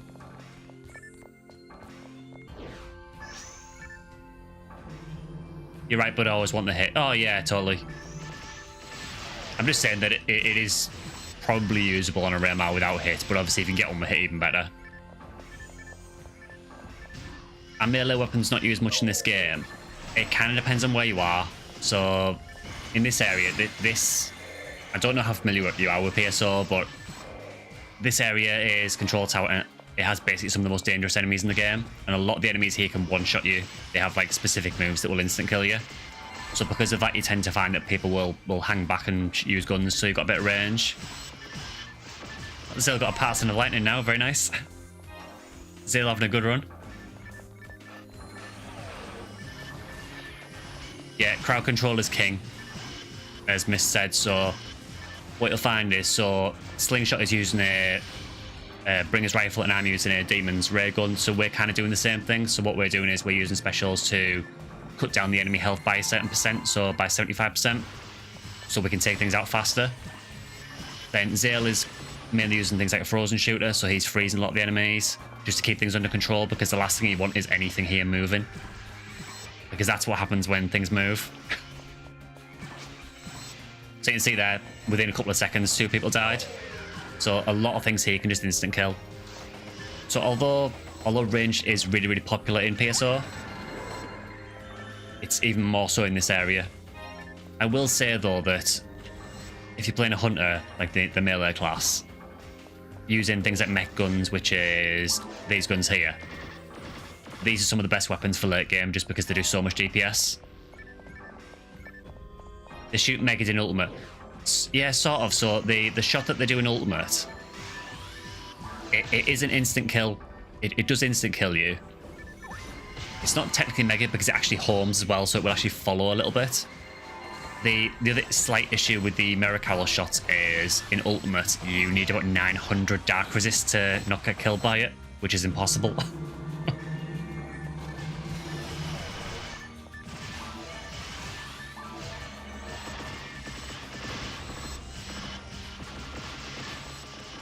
I was at the close range time explosion. In ultimate it's both. Yeah, so they actually have 2 ways of instant killing you in ultimate. In lower difficulties though, the shot just does a status effect. I think the pink ones do confusion. The blue ones, I think they freeze you, and the yellow ones, or green yellow ones, I think they shock you. But yeah, in ultimate they just all instant kill you.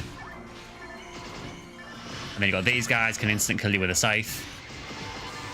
Pretty much everything in tower can instant kill.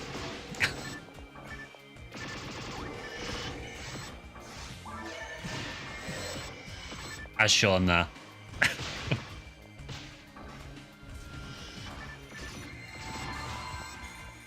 It's pretty much one of the hardest areas in the game, just because of how BS some of the enemies are.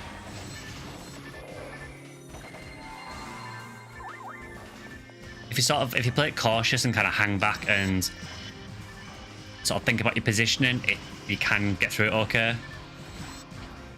So there are certain things you can do in tower to make things a bit easier, so you can cheese some enemies a bit.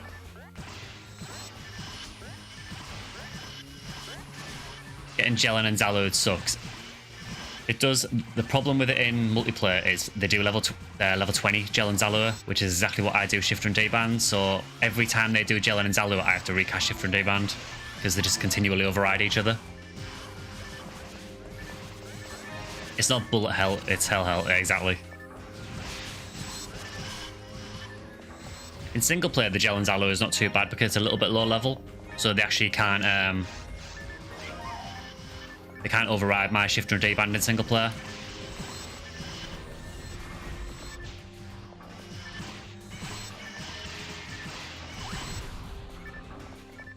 But yeah, I get what you mean, Kuro, about everyone using range weapons. It can seem that way sometimes with PSO. Part of it is just because range weapons are generally very, very strong.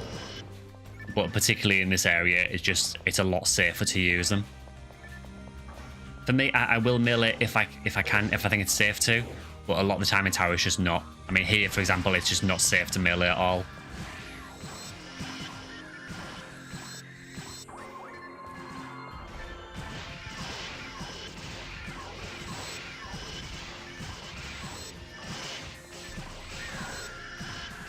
Oh, the Hunuel accuracy is kicking in hard here.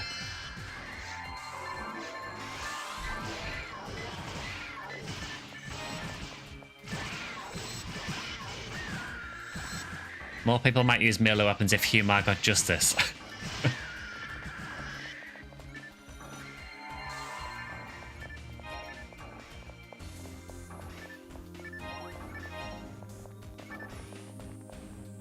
Melee is just bad on a lot of the bosses.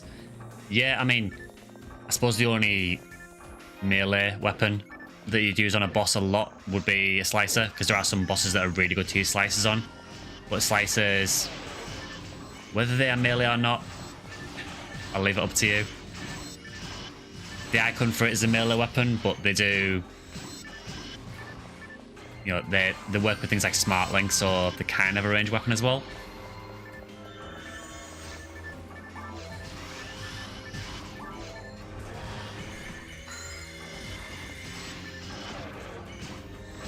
But the fight use range weapons too. Not sure what's called in this. So this is, yeah, the one I'm playing is Hugh Newell. So yes, I can use some range weapons. So my class I'm playing is predominantly a melee class, but I can use some range weapons, but only limited ones. So for example, I've got a handgun, and I've got these mech guns as well that I can use. Oh, thanks for the gift membership, Kilniath. Enjoy the membership, CDJ. Cheers, fat dude.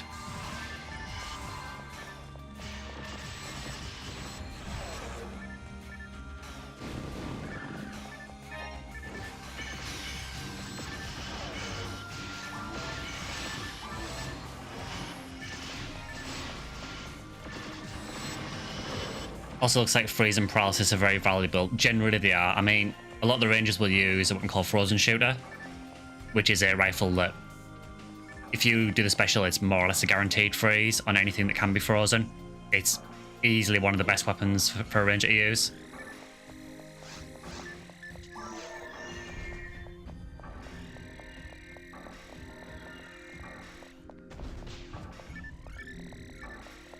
Gonna have to dive, so pretend that was me throwing Twitch bits. Hope you have a great rest of the stream. Cheers, dude. Thanks again for the gifting that membership as well. Yeah, hope you have a good weekend anyway.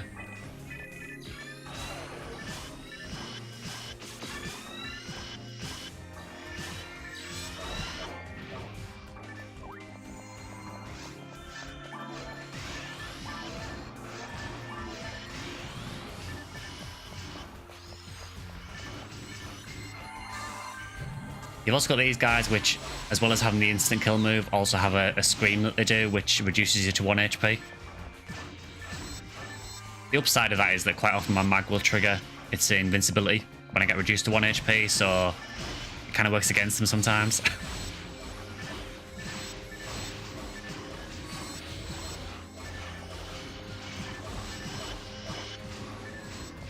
But yeah, Pika, generally crowd control in PSO is very, very important. Particularly in Ultimate in a lot of the dangerous areas.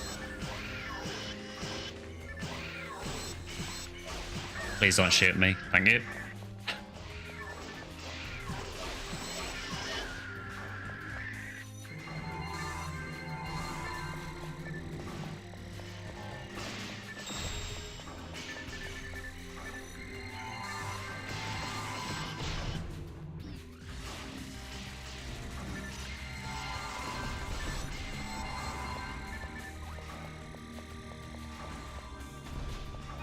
Yeah, this guy's one of the most annoying enemies in the game as well.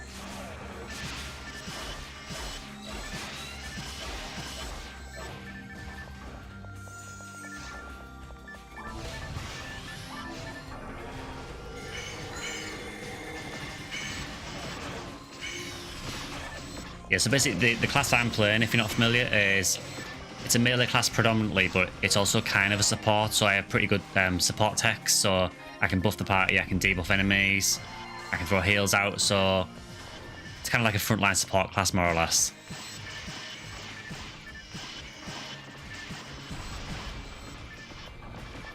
Yeah, normally I would use more melee weapons. It is just this area that is just far too dangerous to melee in a lot.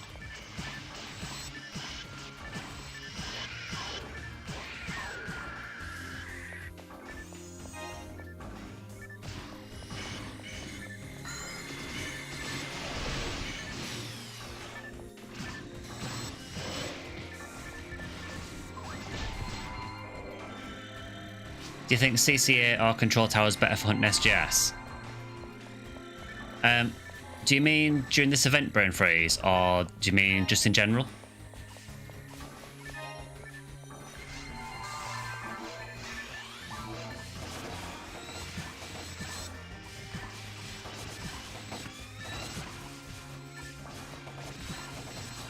For the event, I would probably stick to doing tower. Main reason is because the CCA event quest, I think it only has about, I think it's about 5 gig use maybe. There's not many at all in it. The other option you could do is you could do the August Atrocity 2. So August Atrocity 2 also has, I think it has about 8 GQs in it and a lot of other enemies.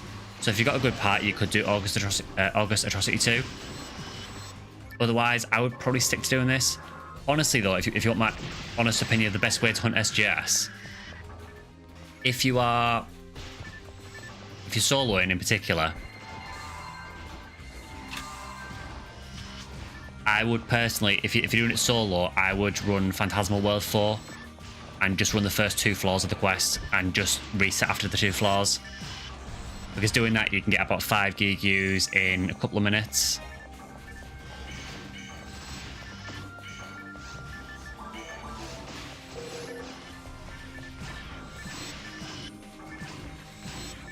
That's basically why I do it if I'm soloing for it. So I will just do Phantasmal World 4.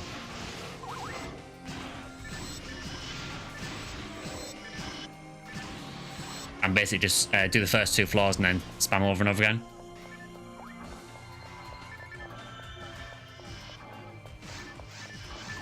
It is a very, very boring hunt to do it that way, but it is probably the fastest way of getting GQs.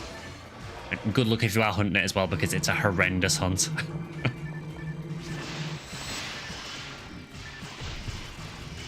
Died next to a moon.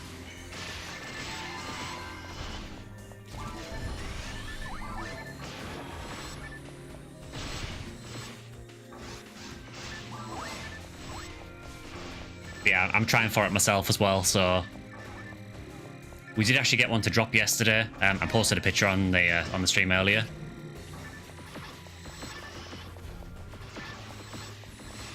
If anyone's got any moons left, please feel free to revive, because I don't have any left. I might have to go back and get some.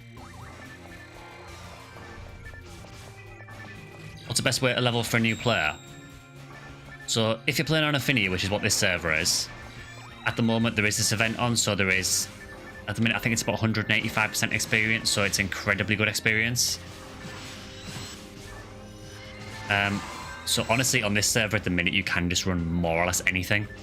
The easy way is to say TTF. So there is a quest called Towards the Future, which is basically like a boss rush quest. I will go back and get some moon atomized and I'll get you revived.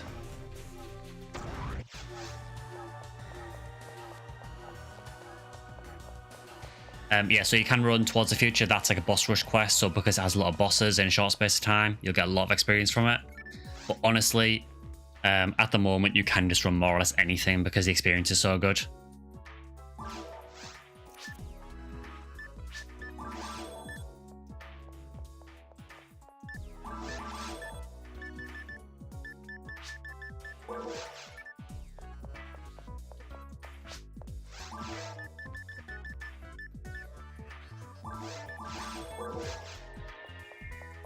Noob question, you can play with a controller, right? Yes, you can, yeah.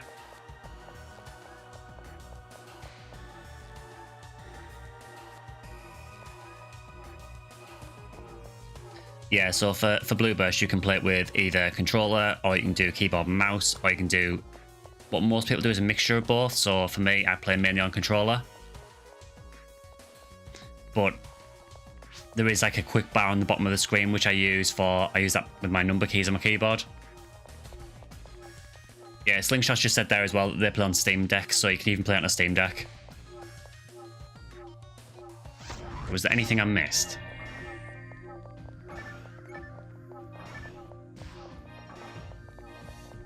You started playing on controller recently and forgot how nice it is. Yeah, I mean, the only thing I really don't like about using keyboard and mouse is if you stop moving and then you turn the other way. With keyboard and mouse, I might be able to show this. Let's see. Can you see how my character sort of turns around on her axis before she starts moving again?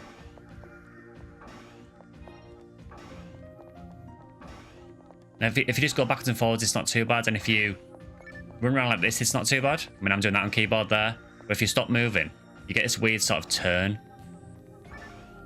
And you don't have that with controller. So you can see I can just do this with controller, no problem. So I do feel like it is more designed for controller. But you can get away with playing keyboard and mouse, if that's your only option.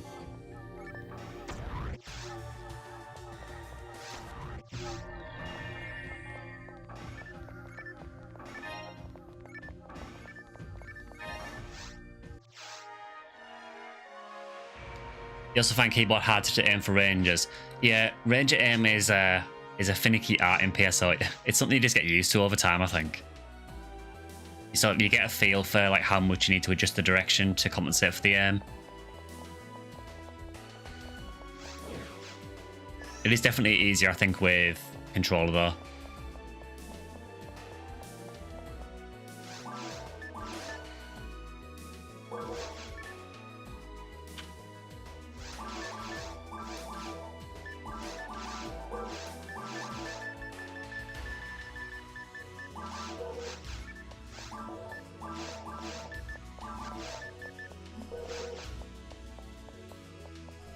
I think you head out for now though. Oh, no worries, McClintry. Thanks for dropping by as well. So I think it's the first time I've seen you in chat, so nice to see you.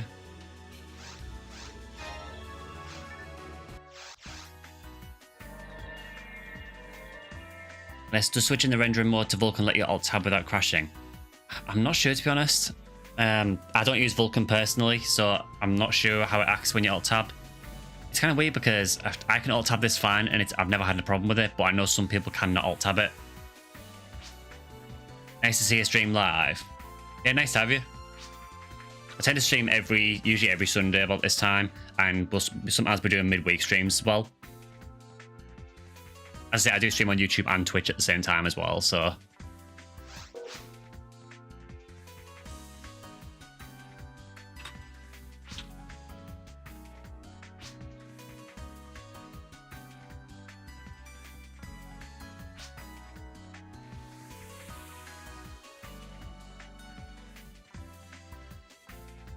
It loses the rendering process and the game will close for me after clicking OK. Okay.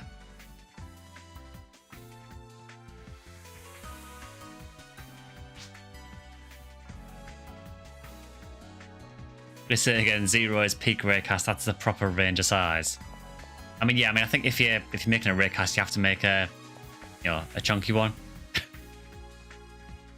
Small raycasts just look odd.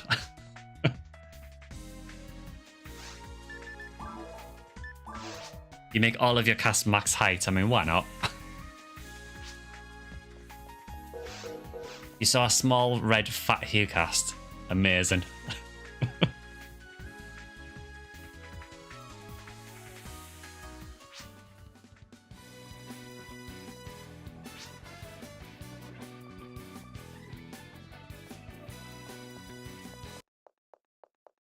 Yeah, I've just muted the audio for that burning range because I know it has been on 1 or 2 videos it has been flagged up for copyright. So yeah, don't tend to like playing that on streams.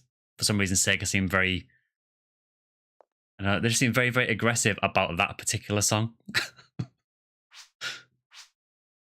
Oh, no worries, dude. No, it's fine. I've got a shortcut on my keyboard anyway to mute the audio from the BGM anywhere, so don't worry.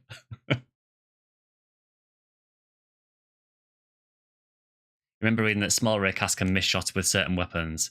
Yeah, there is a thing in PSO where if you make a small character, you can literally avoid some attacks. I think if you make, like, for example, a Phony World that's minimum height, when Dorfon does its beam, I think you can actually duck under it. Which is stupid, but it was going to be live and learn. Yeah, I think that probably has the same problem, honestly. How did I mute so quickly? So what I have is, in my chat shortcuts, I have a shortcut for BGM 0. And if you do that, it will, within a couple of seconds, it'll just mute the audio. So I basically got that on there just before when I stream. So if anything that I think is a bit shaky copyright-wise comes up, I can just quickly mute. So, and then you just do BGM, then a space, and then a number to put the volume back on. The number's based on whatever your volume's set to on the Ephinea launch settings. I don't know why it's burning ranges. It's really weird. It's not just me as well. There was another content creator as well, Deployable. I think he's had some problems with the burning ranges theme as well. It just seems to be that one song mainly.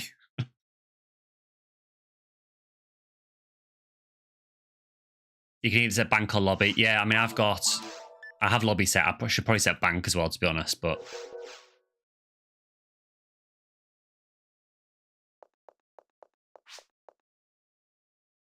Did some people finish for the night?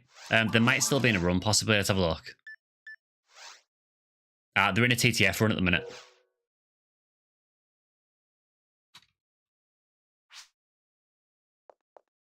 Be lurking, but hoping well. Cheers, Tycoon. And yeah, I agree. Yeah, Crush 40 have some absolute bangers. Yeah, I really hope that Mist does get a red ring. He's done far too many TTFs and not got one. You're just starting faults. Oh, good luck, dude.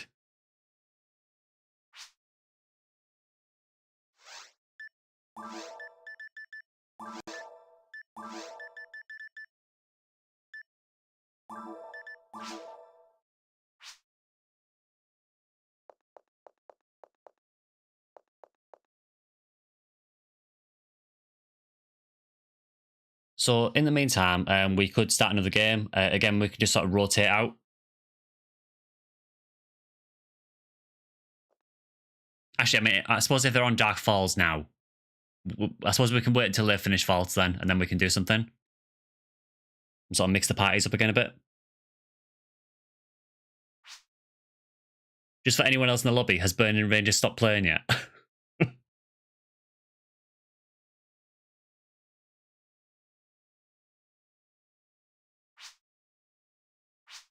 It's still going. You forget how long that song is. It's still burning, fair enough.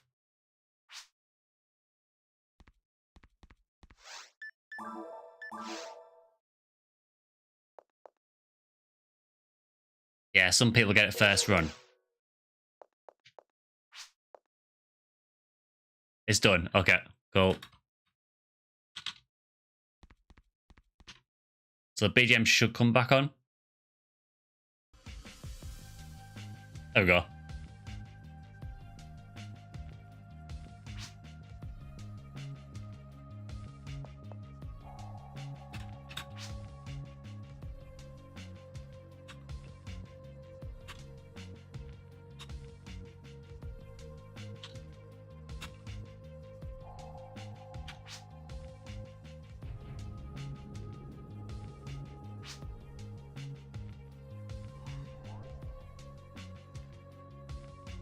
So, should only be another couple of minutes or so at most until they finish Vaults. I'm hoping we see a banner. I mean, realistically, we've got 140% rare drops at the minute. So, fingers crossed, that's enough to get a red ring.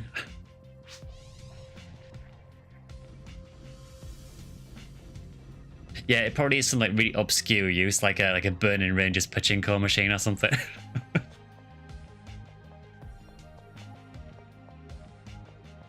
Yeah, we'll get into another game in a sec though, so...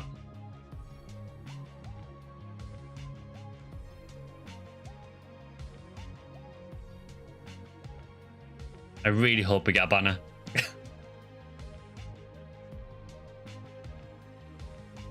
How are you doing on unsealing the SJS anyway, Vector?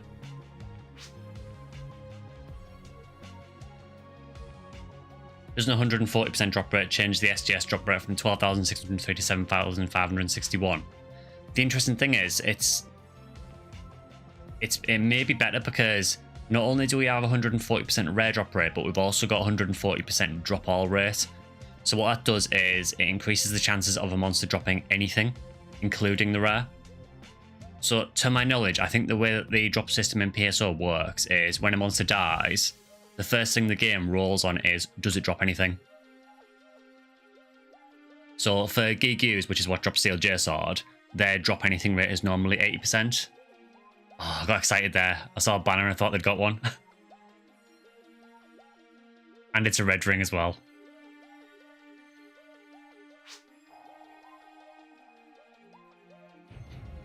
Yeah, so basically it's normally 80% chance for a Gigu to drop an item in general. So it'll roll that dice first. And if it succeeds on the item drop roll, then it'll go, has a rare dropped. And then if that doesn't drop, then it'll roll for different items, you know, has a, you know, is it Mazetta drop, is it whatever. But at the moment, the drop all rate is 140% boosted as well. So it feels to me like Gigus are dropping something every time. So I think it might be at 100% now. So we have essentially 100% drop anything rate on Gigus plus 140% rare drop rate. So it's going to be a way better drop rate than usual, but it is still very hard.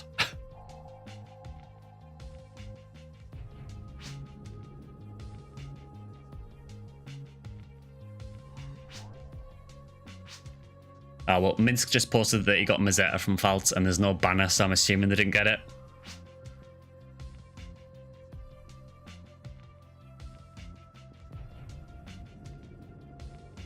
Yeah, it is definitely the best time to hunt anything rare at the minute. It's just that the really rare stuff is still rare. You got a monomate. Oh, I'm so sorry, dude. We are going to find you a red ring by the end of this event. You are getting one.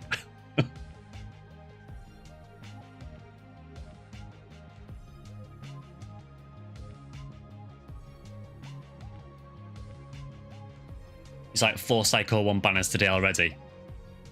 Yeah, there seems to be a lot of Psycho 1s, particularly from Lilies, seem to be dropping. Quite a few Heaven Punishers, quite a few SJS swords as well. I hope you're doing alright, Techium, as well. Nice to see you. By the way, check PSO screenshots.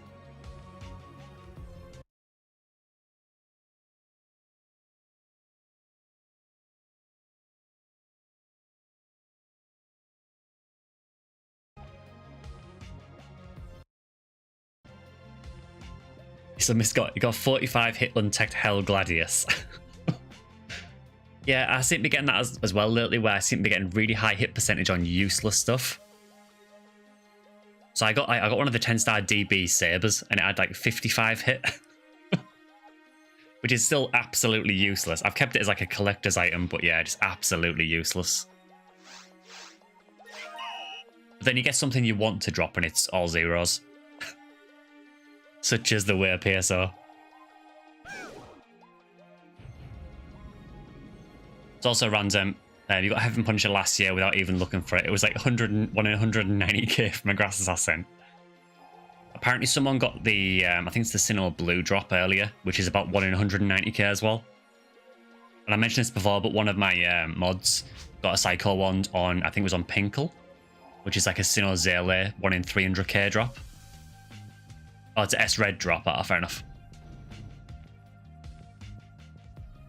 Yeah, one of the mods got Psycho Wands on a 1 in 300k drop and he wasn't even looking for it. It's just how PSO is.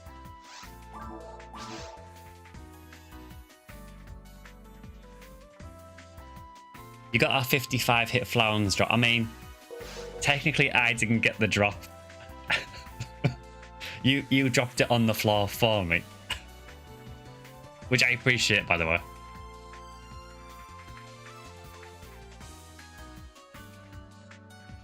Yeah, there is a Discord link there as well in chat, so anyone who wants to join the Discord. We do play off stream as well, so we are playing quite a lot at the minute.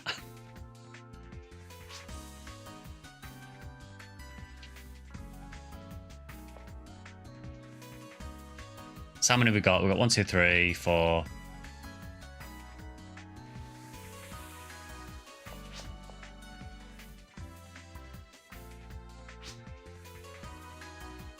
Yeah, so we've got 7, so we can do a 4 and a 3.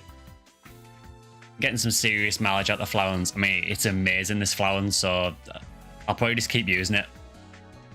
I think the only thing I'd replace it with would be a SJS sword. And even then, the Flowers would do more damage. Oh, so with Arc, we have 8. Yeah, for anyone who might not have seen it, yeah, Vector gave me this a while back. Have given him some stuff back in return for it since, but yeah, I do have a 55 hit 308 Flowers.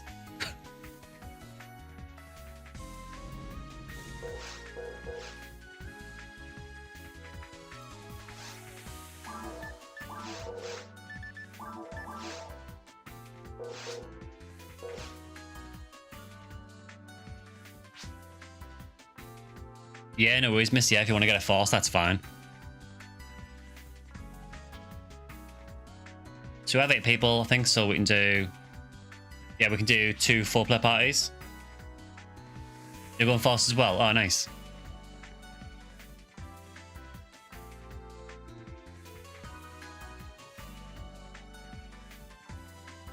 I mean, part of me just wants to do more SJS hunting, honestly, but I am open to suggestions as well.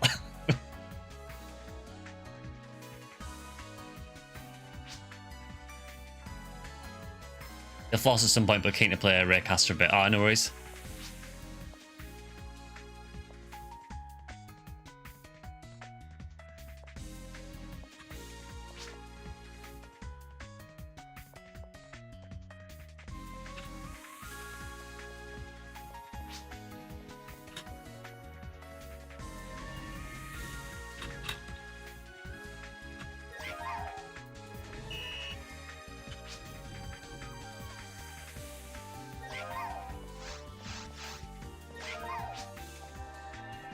Oh, hi, Tech. Nice to see you. I think it's the first time I've seen you in game.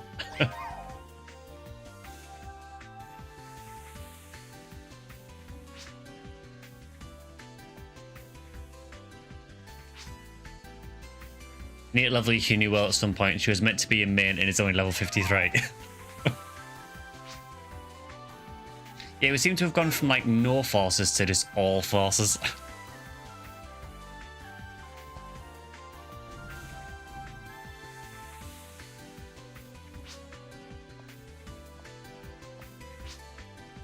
So how many do we have now? Do we have 9?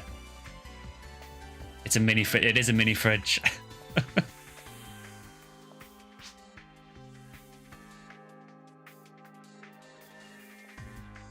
Oh no, now we have 10. I think it's 10 anyway. There's so many people it's hard to keep track of. I'm all for this though, it makes it much easier to make parties.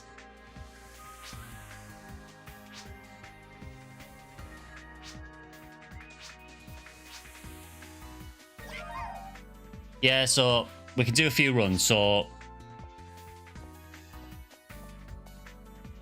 I mean, I can make a Skylight Tower run because I am happy, honestly, just doing Skylight Tower. We've either got 9 or 10. It'll keep moving, so it's hard to tell. I would just say there's 10 of us. So all I would say, yeah, is just if you are joining, just try and make sure there's at least one force in each party, I guess. Just so we don't screw anyone over. Yeah, we can do 3 parties, so we could do... I'm trying what the best composition would be, so... I guess a 4 and 2 3s. Making me do maths on an 8.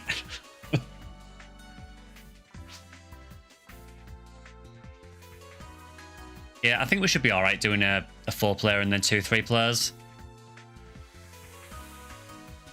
So I will make, as always, a Skylight Tower run.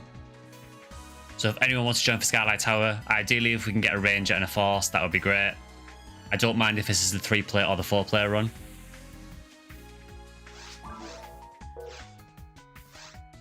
It is an odd style of dance party, yeah.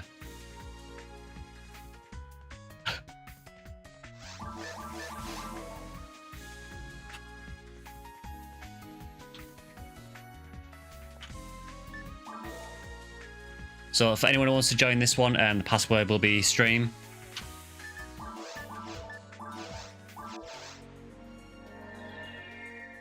So yeah, just hopefully we can just sort of try and balance the parties a little bit. Just so we don't end up with a party with no shifter and D-band in it.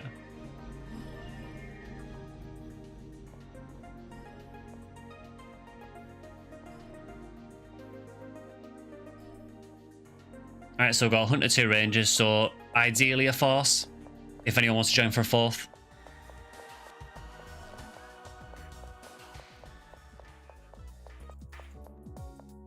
If not, I think it is doable with 3.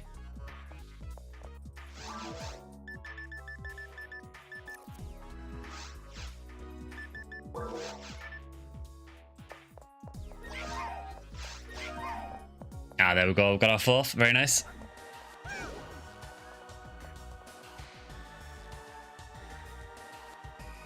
Yeah, and what we'll do is just, if there's still 10 people on when we finish this quest, we'll just rotate round again and just keep switching the parties up.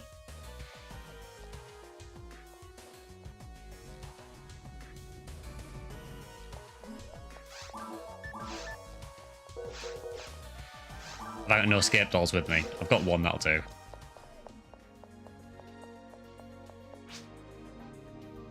Let's hope Gigi is feeling generous. Yeah, hopefully.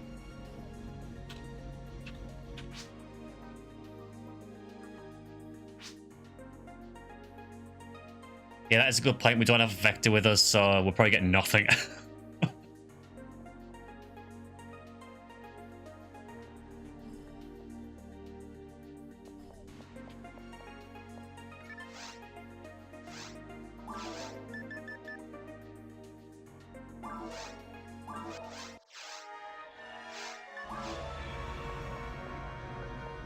It's probably the most that Tower has ever been run on a stream. I did see someone post on the Ephinea Discord earlier, actually. It was another person who'd been streaming PSO and they found SJS. So let's be the next one.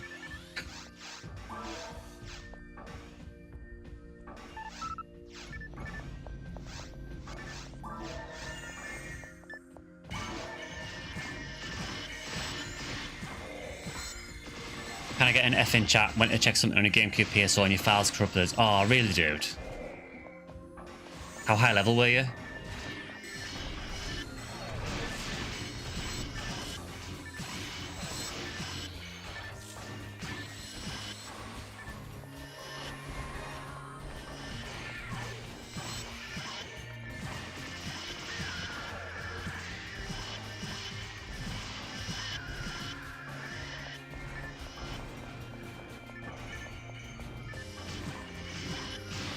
Nah, it sucks though if you're corrupted. That was one of the worst things about GameCube.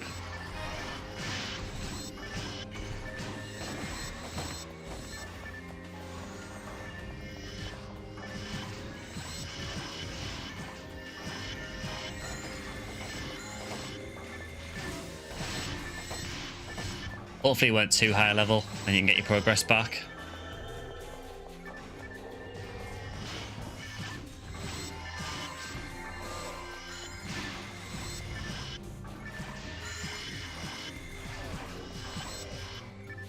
Level 70 Raymar, and you're hunting the hit photon launcher, frozen shooter with 100% on it. Oh, that sucks, dude.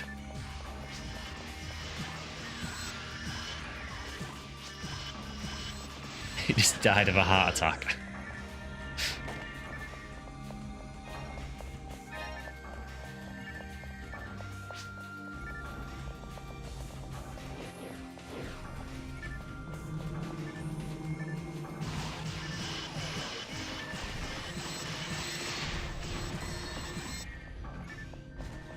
I don't know what your plan is then, LJP. Do you plan on playing again, or would that be it? I know when you get corrupted, I know it sucks, and quite often it's like quite hard to go back to the game again.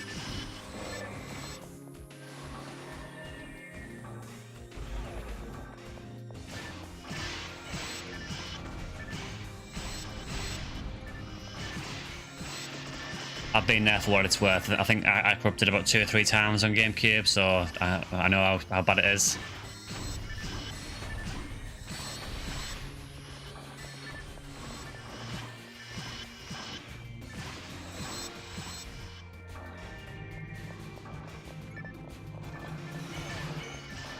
Honestly, I should try and get my GameCube connected online at some point if I can. I need to sort of work out the logistics of it, but if I can get it online, I can probably give you some stuff, but...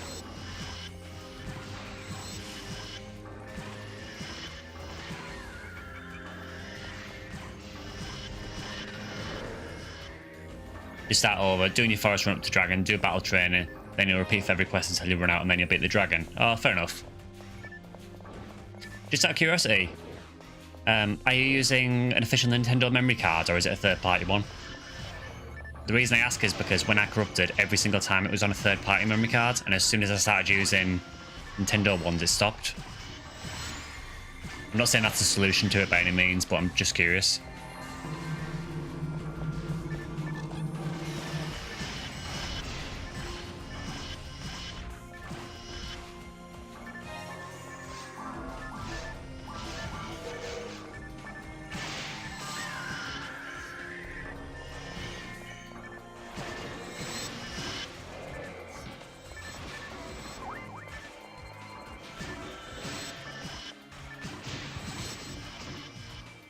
I totally forgot that Del Lily was there.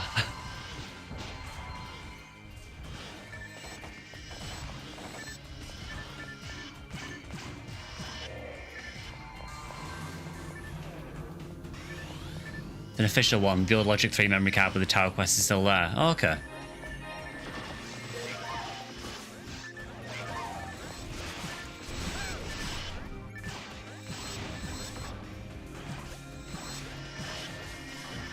So your new guy's offline tower he can run.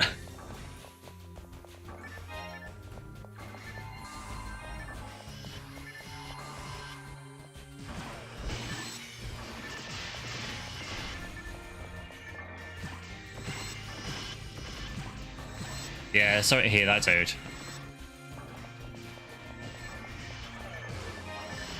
So unfortunately, one of the well-known things about PSO GameCube is that it is very, very prone to file corruption for whatever reason.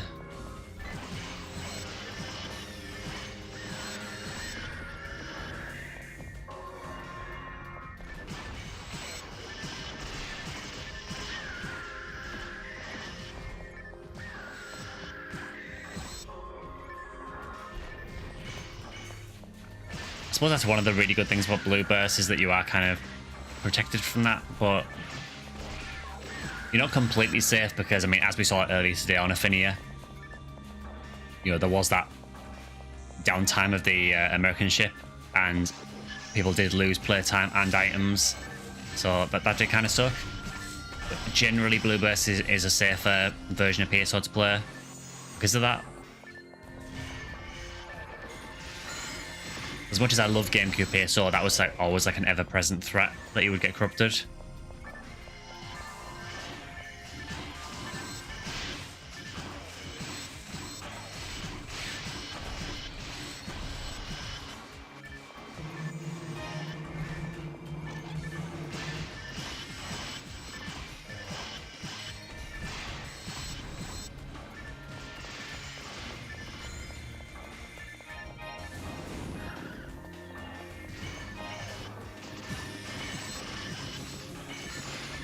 Shall I go Raycast? I mean, if you've never tried one, it's always cool to try it on your class that you haven't played as much. Got to say, this tower run is being very, very stingy so far.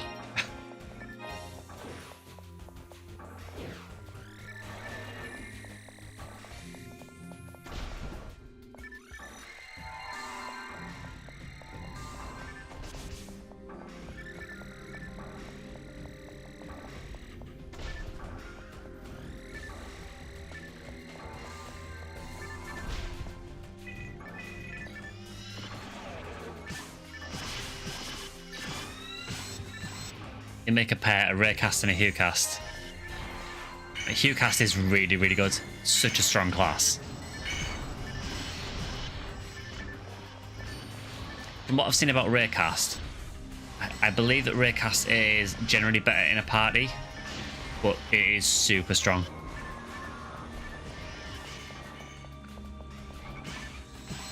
You know, if you think with Raycast, you've got more attack power than a Hunu Whirl, you've got access to freeze traps. You can use Frozen Shooter.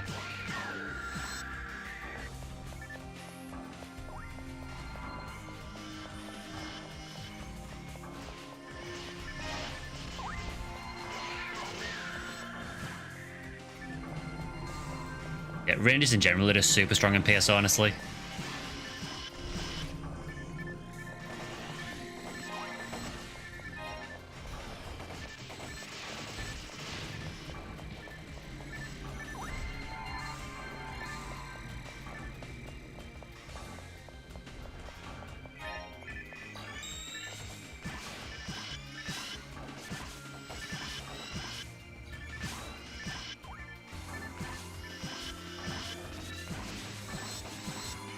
I would try and get in there, but I'm not confident. I think I'll just get killed by this shield, so...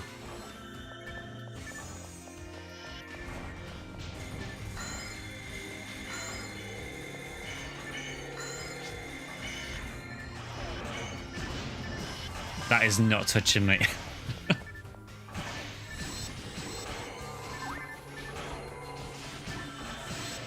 Yeah, this spawn is awful.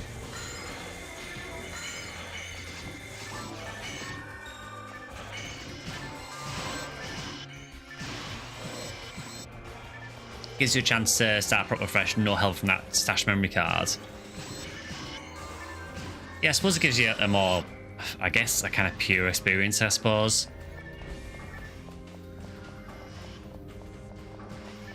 I know it's hard to look on the bright side when you've just lost your progress, but at least it gives you a chance to try something new, I guess.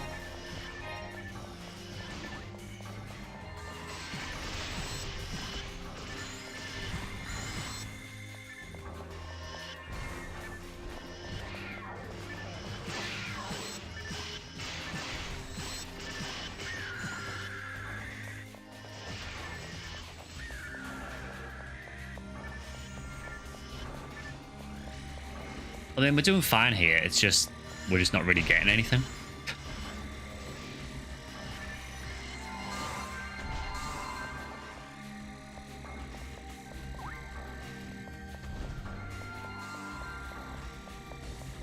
I still absolutely despise Epsilon. Such an annoying enemy.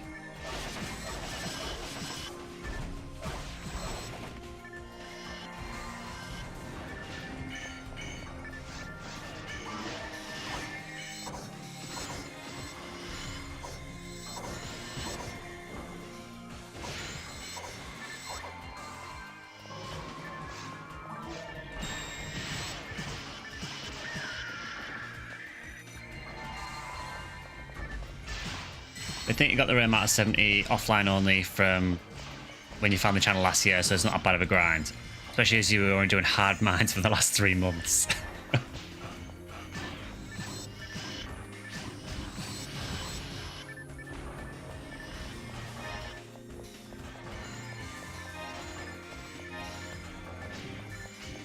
Yeah, I mean, it's always going to be a little bit more of a grind doing it offline.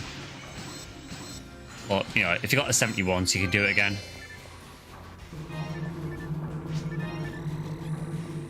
Oh, you got a badge from a Gigu. Oh, I'm so sorry.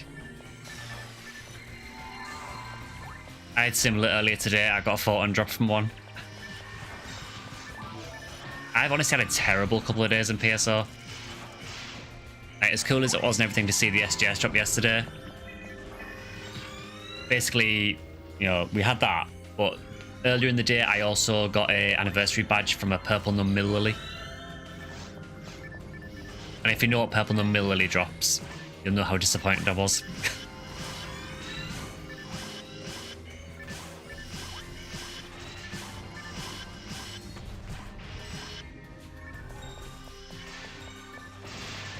If you don't know what purple Num-Mill Lily drops, it drops Psycho Wand.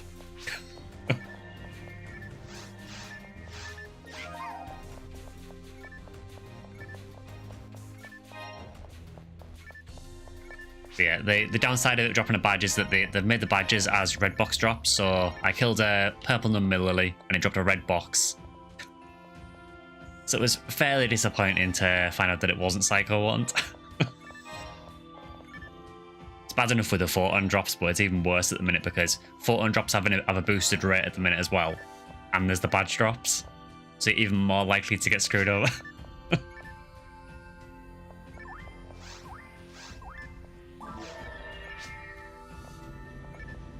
Yeah, Phonium's support range is a bit weak. That's the downside of Phonium.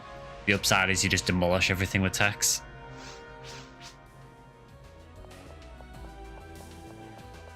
We go Purple Number cast for Vice and Skylight here cast for not Vice.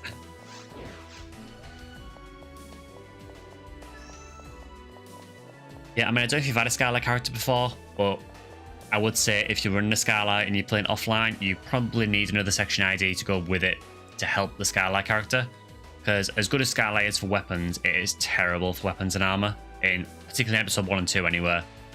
It's really, really bad for weapons and armor, so you probably want another ID to get the defensive gear.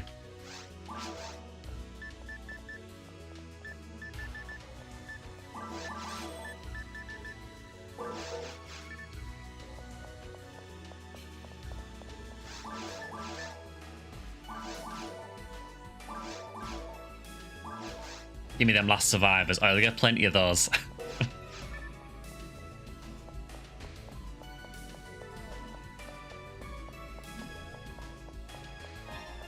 And just a reminder for anyone watching, so we are multi-streaming at the minute to both YouTube and Twitch.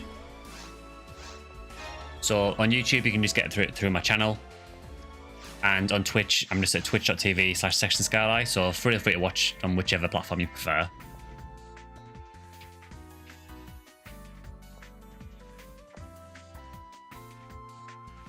Well, no luck with the banners yet.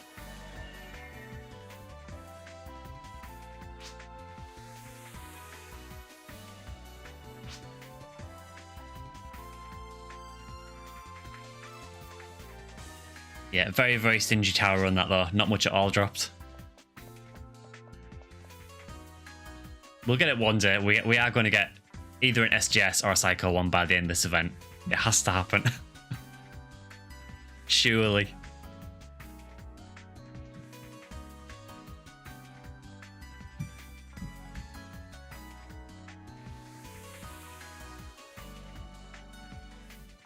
Should probably say as well, for anyone who's maybe watching for the first time, if you do have any questions at all about PSO or anything, feel free to let me know in chat. I'm more than happy to answer them.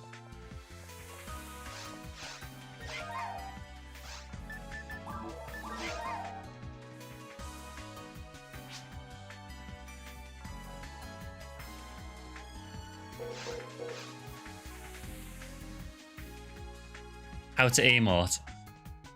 So to emote on a controller release, you press the top face button, so it'll be like Y on an Xbox controller, and that'll bring up your simple chat menu. You can obviously customize these as well, so you can make your own. So like these ones I've made. I've also made one of a duck, because why not? You can also, from here then, if you press, I think it's X on an Xbox controller, you can switch over to word select. So this lets you do predetermined phrases. So this is great for if you're communicating with someone from another language, which is quite good on Ephinea because there's a lot of Japanese players.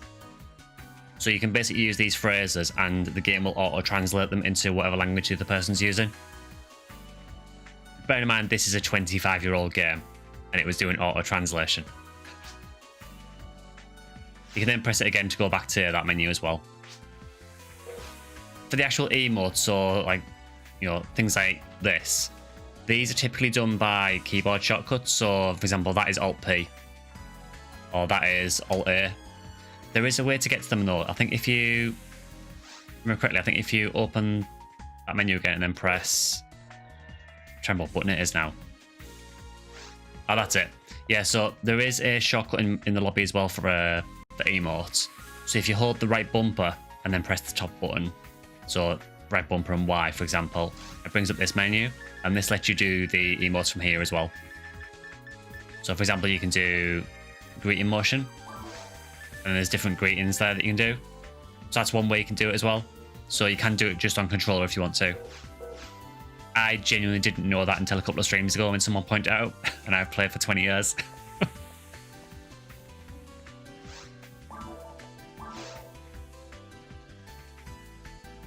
Not sure what ID it was earlier, but got a PD from a Delbiter.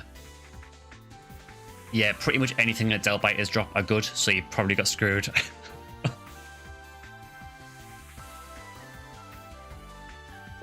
Yeah, and that's a good point in Slingshot said. So if you are using the controller to do emotes, or with that menu open, if you hold control, or I think, was it control? If you do control while you have the menu open, let's try that. So if I hold control, yeah, so it does like the alternate gender. You can also do it just from the keyboard shortcut. So if I do Alt-P, it does this, which is the female one. If I do Alt-Shift and P, it does the male one, which is that. Yeah, similarly, you can do Alt and M will do the faint, and Alt-Shift M will do the male one.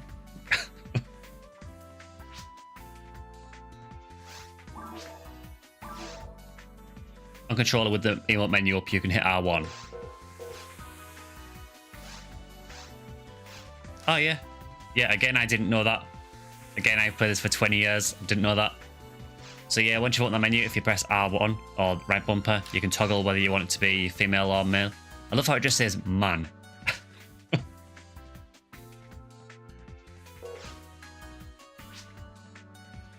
Yeah, I didn't know that. So even though I've played this game for years and years and years, there are still things I'm finding out about it. We have an absolute ton of people online. I think it says woman for male characters. Ah, fair enough.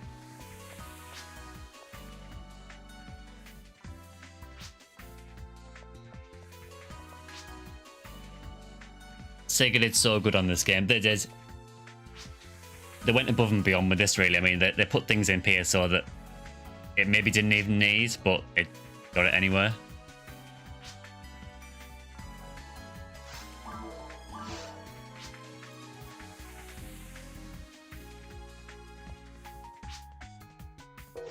Do you really want to do Twilight as the last game?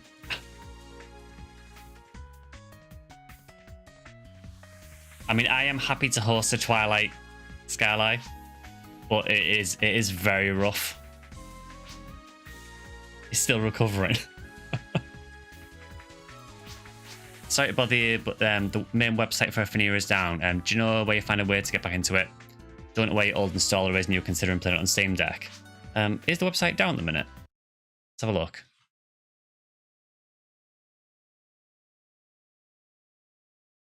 It's online for me, the website at the minute. It might be worth maybe clearing your cache. I know there was a problem with the server earlier today and the website did go down for a bit. So it might just be that you need to refresh your cache or something. But it is working for me at the minute.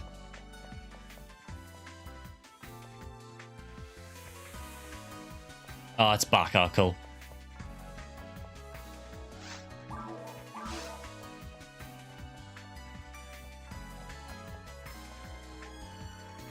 It's rough, so new people will watch the stream.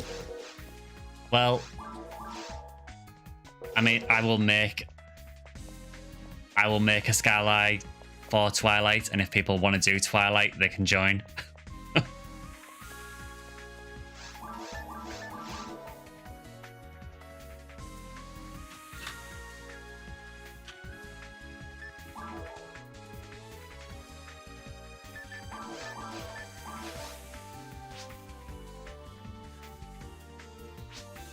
You'll let someone take your spot for Twilight. I like how you suggest Twilight and then go, oh, someone else can do it. Yeah, you probably can't drop a link in here. I think it'll get eaten by the auto mod.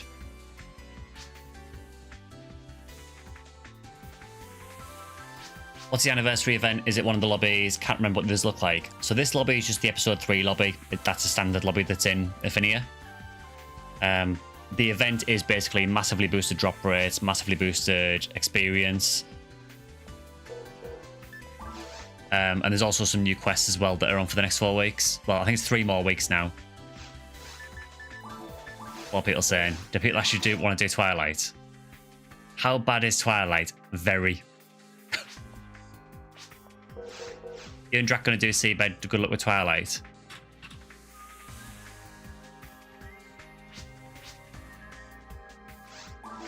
I am ready. I mean, you're not, but...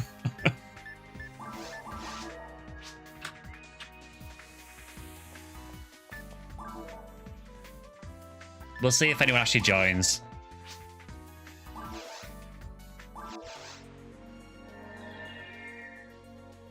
Does section ID make a difference early game when leveling?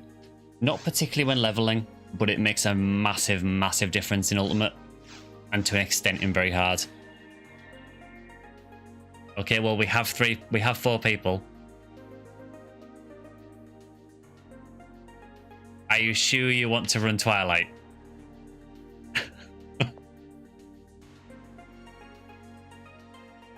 But yeah, your section ID basically will determine what drops you get. So it is very, very important later on in particular.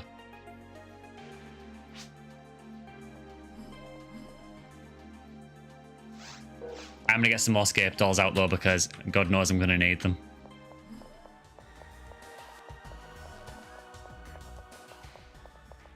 We'll definitely try to get back in. Had some issues logging on because your version's not up to date, but probably solved pretty quick. Been watching your videos. Plus some speed runs from the other dude on YouTube. Oh, cool. Well, thanks for watching. Section ID is what colour your chair is clearly the most important part. You're not wrong.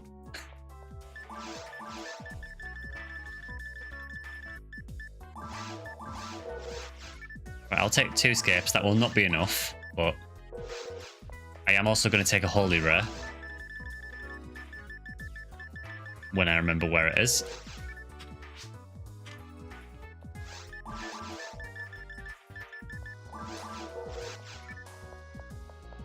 There are optimal IDs for each class. Sort of. It depends a lot on just what items you want. So there are some items that are exclusive to certain section IDs. There are some items that just have better drops for certain items.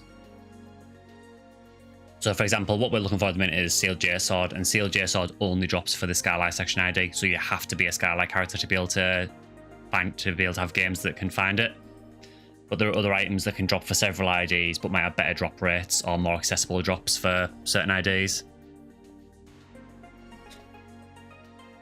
Great content. Don't even usually read text of any games besides listening to Hades voiceover. I've been watching all the PSO lore series for this game. Been playing for years and had no idea.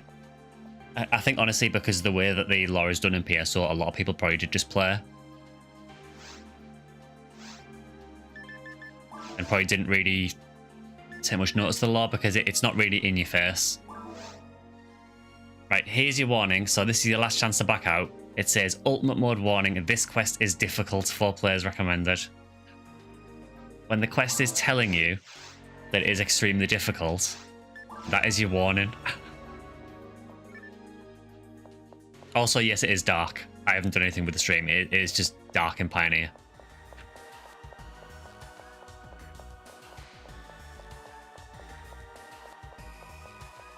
So yeah, I would say this will be fun. We may not even be able to complete it.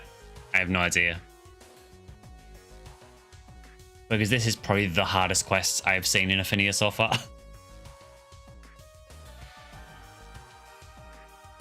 Also love the weapon series of showing off. Helps you figure out section ID.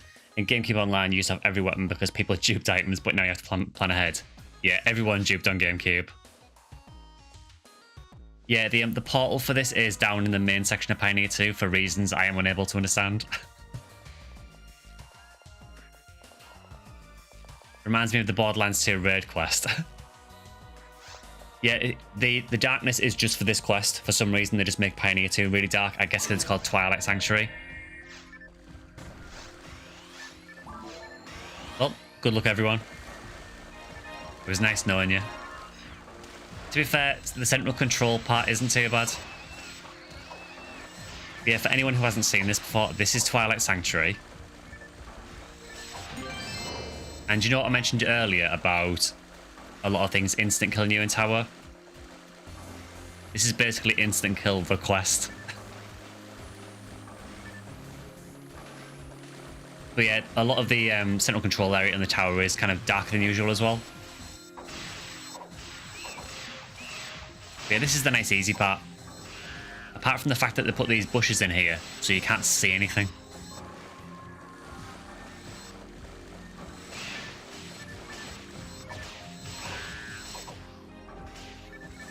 What are the anniversary badges? So they're part of the anniversary event. They're a drop that can drop from any monster. And there is like an exchange shop you can exchange them for. There's 4 different types of badge. So there are bronze, silver, gold, and platinum. And there's different exchange shops for each one. The platinum badges are incredibly rare though. Like they're probably as rare as things like CLJ Sword, Heaven Punisher. I think I've seen 2 drop in all the time the event's been on. Not for me, just in general, because it announces on the server when 1 drops. The upside of getting a platinum badge though, if you do get one, is you can exchange it for some of the rarest stuff in the game. So you can literally exchange it for a CLJ Sword, or a Lavis Cannon, or a Heaven Punisher, or a Psycho Wand.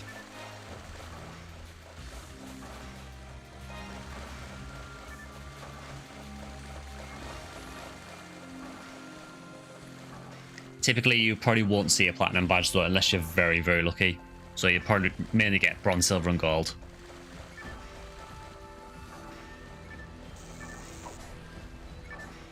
Very cool. Is there a place online that says what the shops offer? Maybe an update log? Yeah, so on the... for Ephinea, there is a wiki, which you can get to through the Ephinea website. There is a link on the Ephinea homepage to the wiki. And the wiki has a section on there for the anniversary... I think it's called the Anniversary Badge Shop. And it tells you in there all of the different exchanges you can get. The other thing about this quest as well that I should probably mention now is there is a bonus reward you can get, which is next to impossible. So if you can complete this quest without dying, it's an individual thing, so as long as you don't die, you get a bonus 375,000, sorry, a bonus 300,000 Mazetta. You won't get it.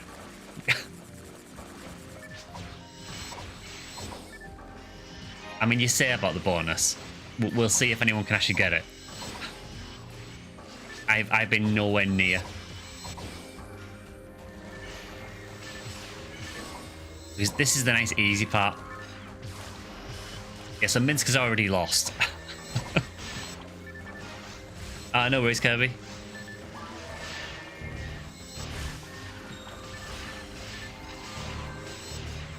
Yeah, I should probably say about the badges as well, there is a limit to where they can drop, so although anything can drop them, it does depend on difficulty. So I think, I could be wrong on this, but I think bronze badges can drop in any difficulty. Silver badges, I think, are very hard or ultimate, and gold are ultimate only. But you can still get bronze and silvers in ultimate.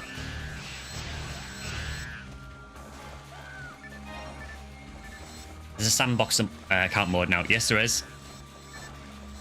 Yeah, so if you set up a sandbox account, that allows you to, you can use different commands to level your character up. You can, there is like tools you can use to spawn weapons as well. It's basically a way of just being able to mess around with the different gear in the game, play around with it.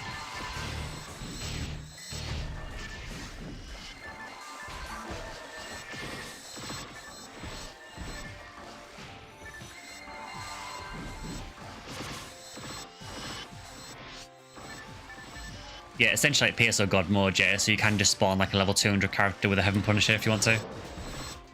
I should note though that if you make a sandbox account, you can't play that character with normal mode characters for obvious reasons.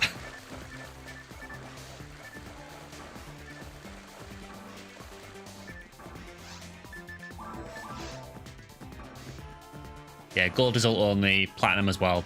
Platinum cannot be traded up to as well, yeah, so there is a way to trade up as well.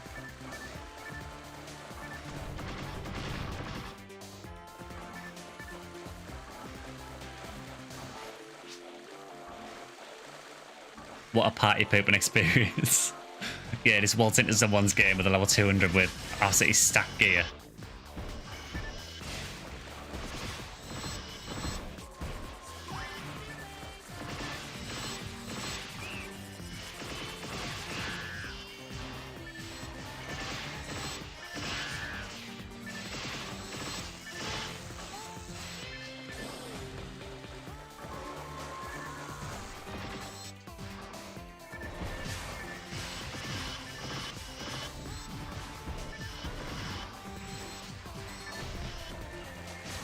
Yeah, there is like a badge trade up system, so you can trade, I think it's 10 bronze for 1 silver or 10 silver for 1 gold, but you can't trade up to a platinum.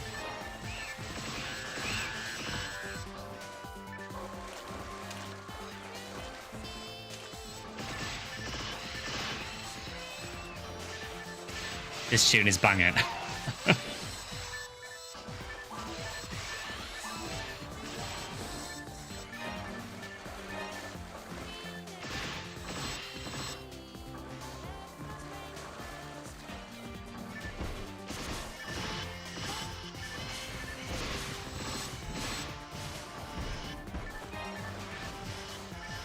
Yeah, we're not even in the control tower yet. So thankfully the CCA section of this isn't too long. And if it doesn't look very hard yet, it's because it's not.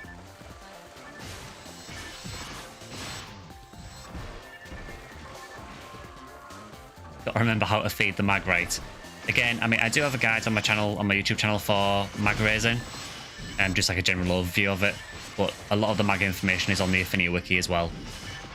But yeah, that is one of the main stumbling blocks for people when they play PSO.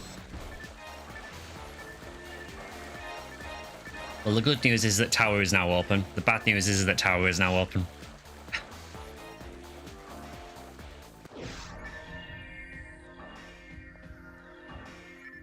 So this is where it all starts going horribly wrong.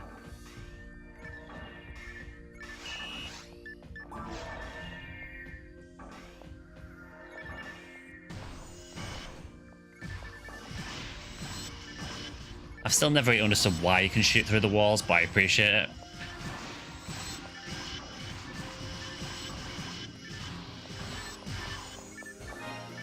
Yeah, so it breaks you in fairly gently.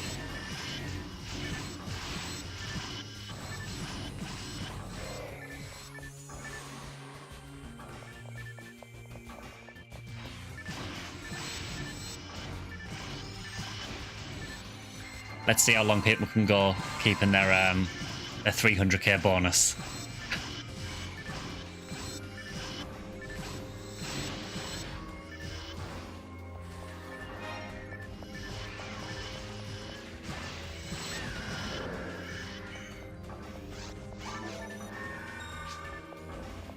You have nothing to lose. Yeah, Minsk already died, so Minsk is already out the running.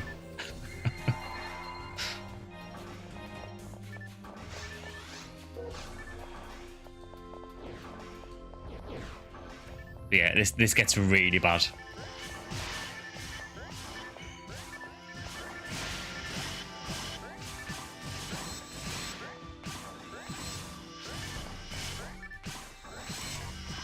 Left a pipe in the heal circle.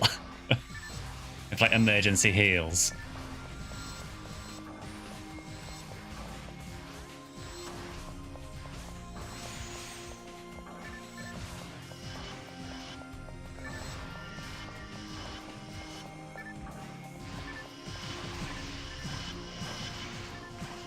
What was that tune called? I think it's called Strange Blue.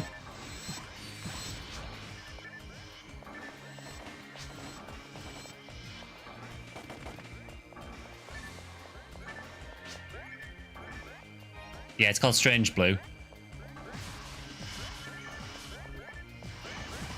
Oh, Slingshot got a heart of Poom. Very nice. Tower is a mental test. It is. This quest in particular is a mental test.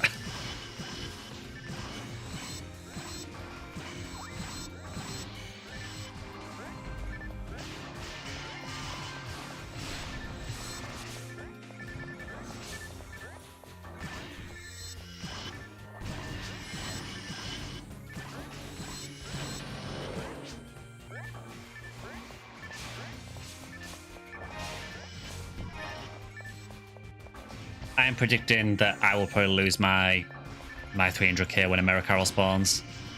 That'll be my guess. Because quite often it'll spawn those behind you or something, you'll get killed from behind.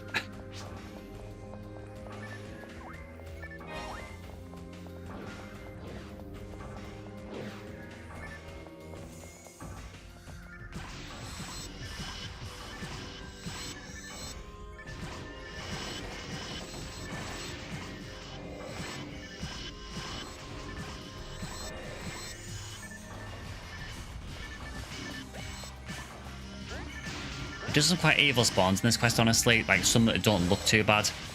So these kind of spawns where it puts recon boxes in, because what will quite often happen is you'll try and target the dangerous enemy and you'll lock onto the recon instead.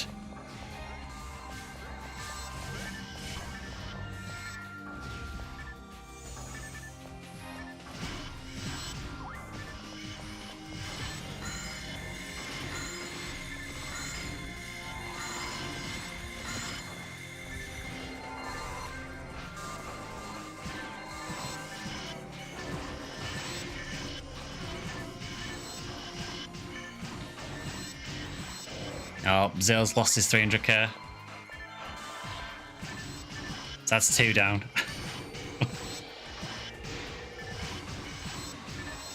I will lose mine soon enough, believe me.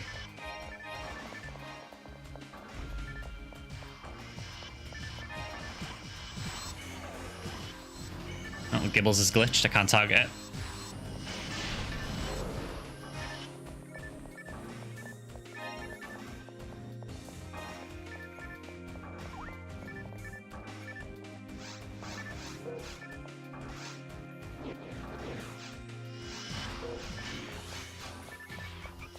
See, that is an evil spawn, putting these Dell Lilies here. So you can't get to the Mericarol, so you have to continuously dodge the Mericarol while attacking these.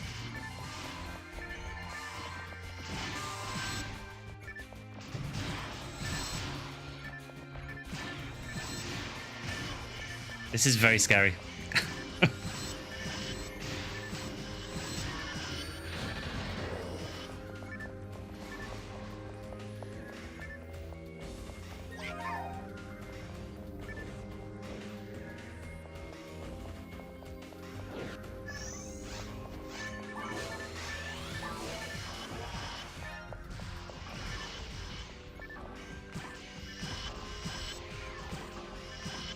At least the mag triggers will save you if you got 1 HP. That is the only saving grace I've got, really. The fact that if the Dell Lilies do the 1 HP attack, it'll probably trigger my mag.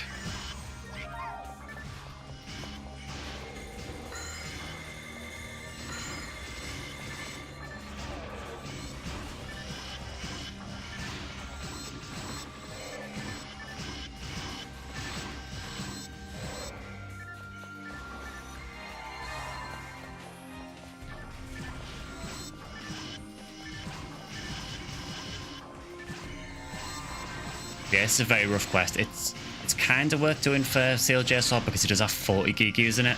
The downside is it takes a little while to get to them. So honestly, it's probably faster, particularly if you're solo, to just run Phantasmal World 4.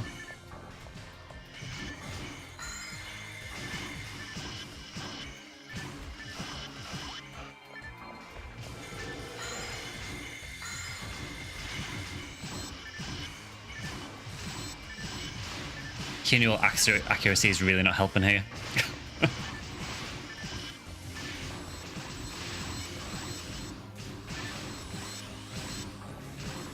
Only 13 minutes, 40 more to go.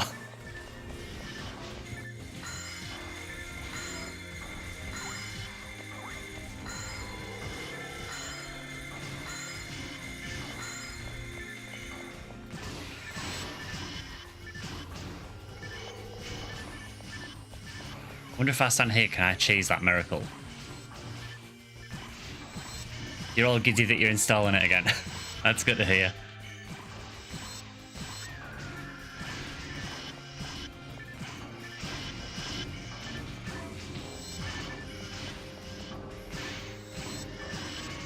Somehow that Ilgil managed to path its way around, which I'm not a fan of. Brought the mag video up, so you'll skim it at some point. Yeah, it's just like a general overview to how the mags work and kind of what the stats mean and everything. If you want anything more in depth, then I would probably recommend looking on the Ephinea wiki, figuring out which mag you want and go from there.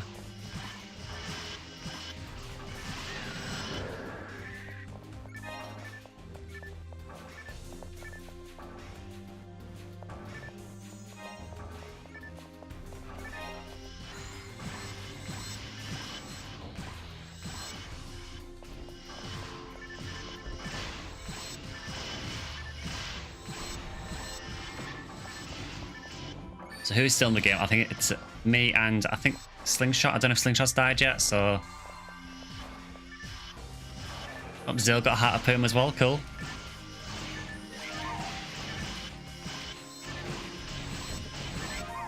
When you spend 6 hours every Sunday thinking, what do I play? But I've been wanting to play PSO BB, but with the Ephinea site being down before you weren't having any hope. Yeah, it was just, they had some kind of server problem earlier on today, so it was down for a little bit. That is very rare, by the way.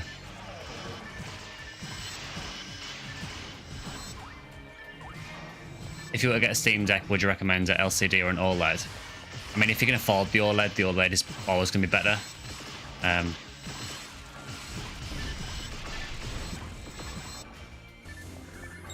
Interesting, we have no cast or force. Yeah, I mean, ideally you would have freeze traps. That's not what's happening though.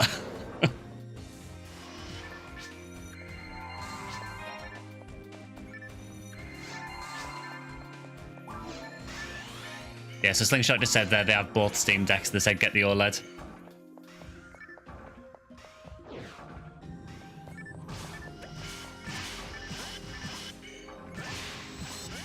Well, we've finally got the Gigu floor at least.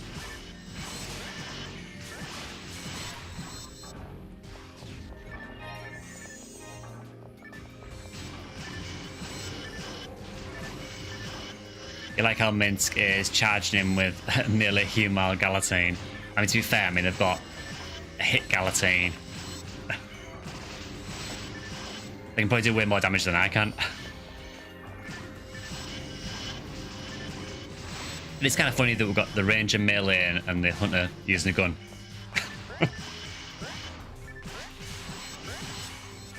Want to borrow it? I don't think I have the Difluids and Trifluids to cover the costs of running that for the quest.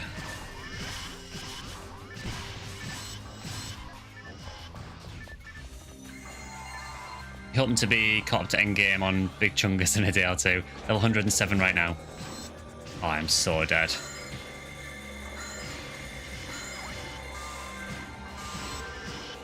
Oh no?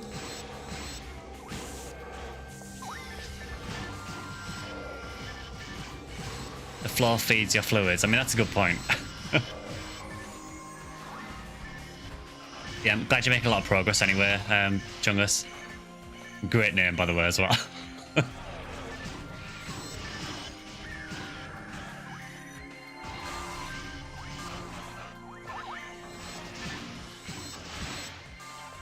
don't really like that I'm stuck in this corner with the Dill Lily. That is not great.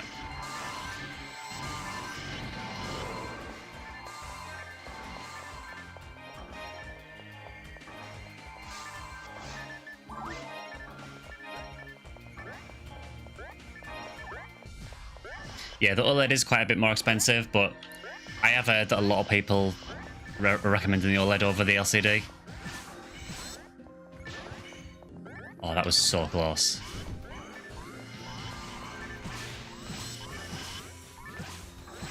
Oh, Slingshot has died, so there's that 300k, so I'm the last one now.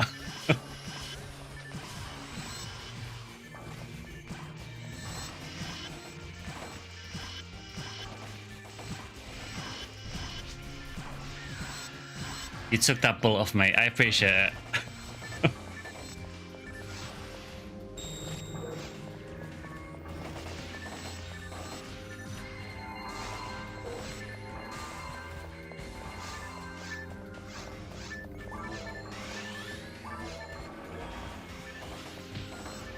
Nice thing about Huniwell is above 13 MST you can cast one spirit and regenerate TP for another special. Yeah, I mean, it is definitely usable, Spirit. I do feel like Spirit is probably the worst of the sacrificial specials just because it's quite hard to upkeep. Obviously with Berserk you can just keep on going as long as you're willing to have your health low. And Charge just depends on how deep your pockets are. Yeah, I suppose it is probably a lot easier on a Saber, yeah. I suppose the only real Spirit I use is on the 3 Wakeful Flower ones. I don't see how this ends well for me. There we go, there's my 300k gone.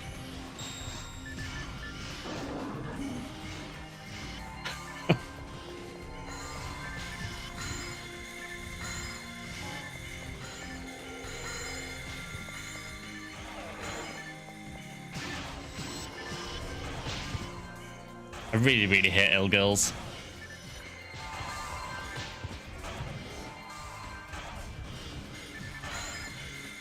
It's when they start doing this dash spam that they do, they're really, really irritating.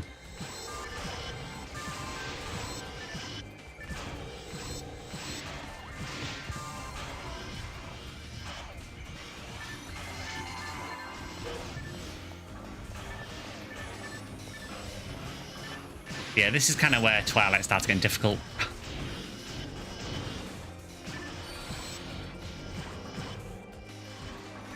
Oh. Ilgirl's not having a good day.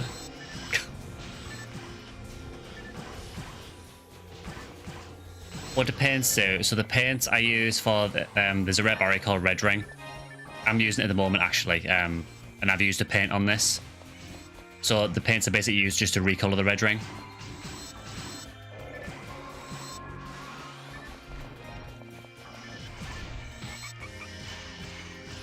Mirror Carrolled.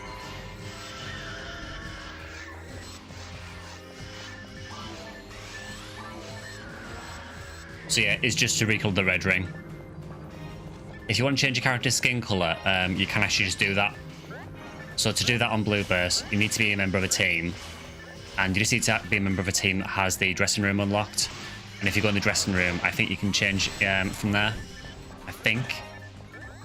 I can never remember on PSO actually if you can change your skin colour after you've made your character. I know you can change your outfit and your hairstyle.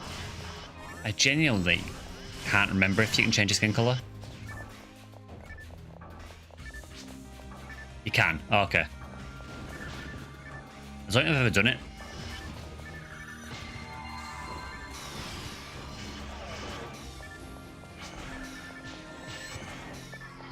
You can change everything when you create your when you create your character. Oh, fair enough.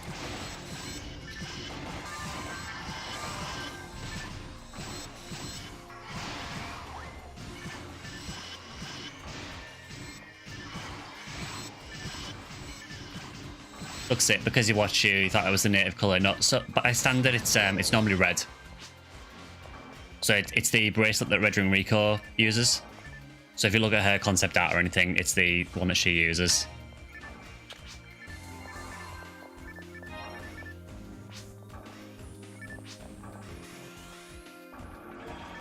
Oh, you meant skin is an outfit. Okay. Yeah, so outfit you can change, definitely, yeah.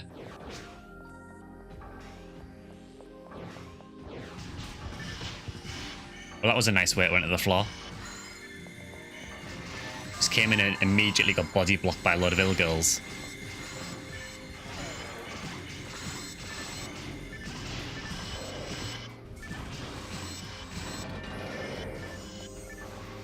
Yeah, no, I know that this floor is awful.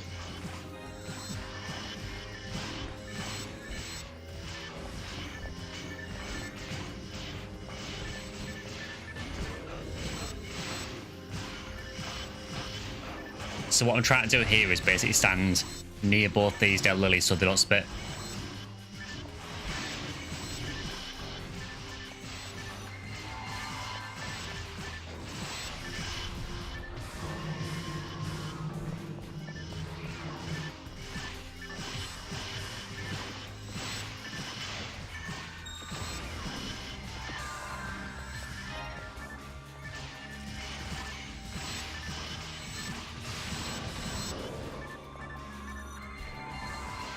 You're basically just trying to shut down as many of the monsters as you can, just prevent them from doing anything. Because generally anything moving in tower is probably a bad idea.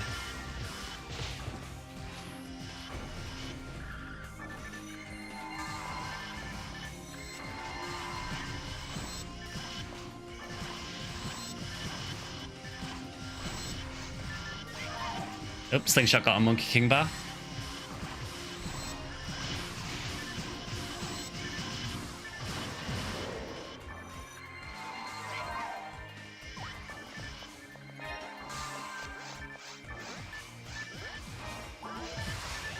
Excellent use of Meteor Smash.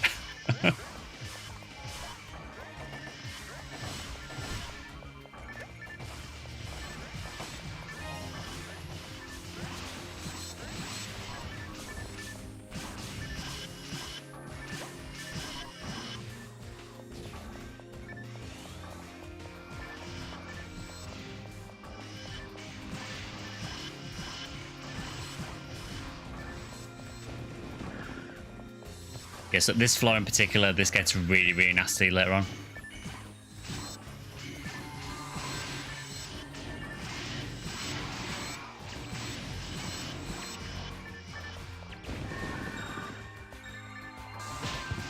Yeah, I'm not sure how much ATM Minsk has with the Galatine. I would assume it's well over 300.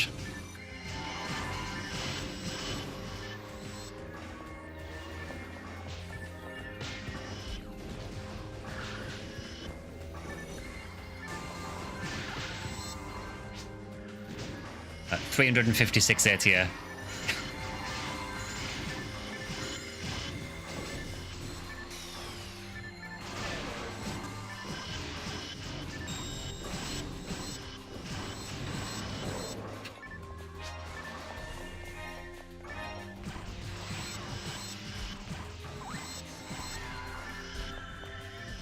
Okay, there are a lot of things doing Mega here.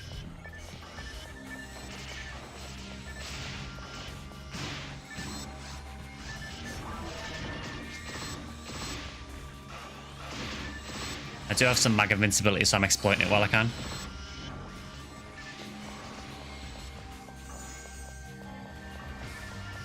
Oh, someone got a platinum badge. Not in our party, but there's just a banner for one there.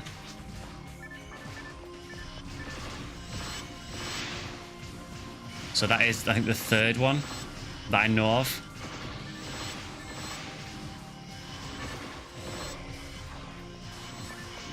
Yeah, they are ridiculously rare.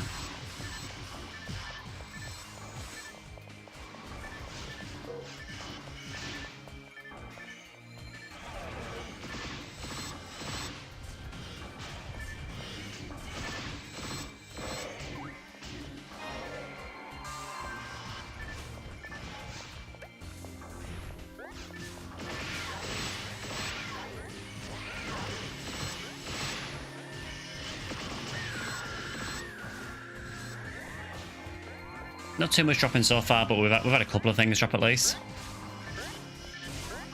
Yesterday, you saw 7 JSOD banners. It's kind of nuts. It's been crazy seeing the banners lately. Do you know the drop rate for Platinum Badge? I don't think they've announced it. They've just said it's extremely rare.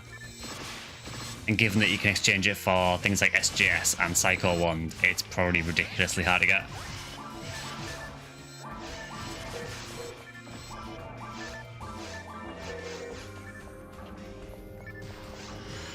Oh, that is not a fun spawn at all.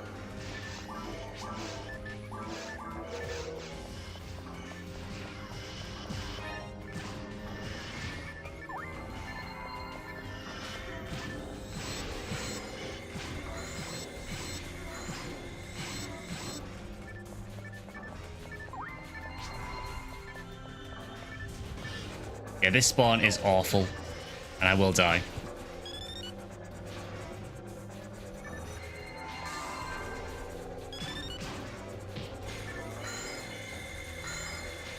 I'm just going to spam Robata like my life depends on it.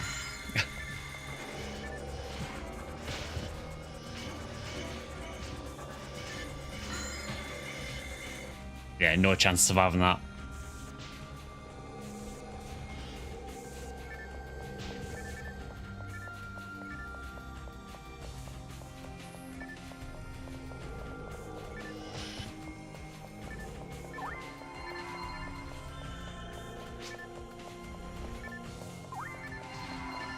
Problem is these blue Mericals shoot super fast.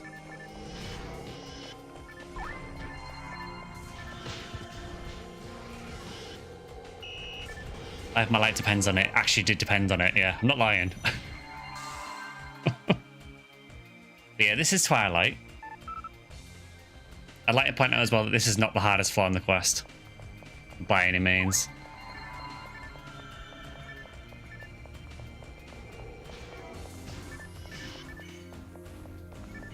This is a good room. I mean, good is one word to use for it. Hell on earth would be some other words.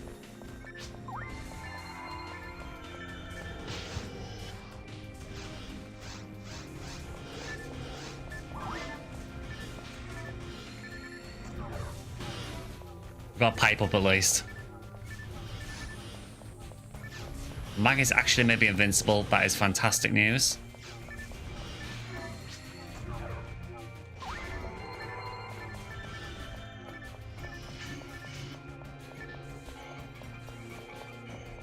I'm gonna drop a pipe down this way, actually. That's for insurance. Oh, don't all go for me. I think has everyone else gone back to Pioneer? I think they have. Well.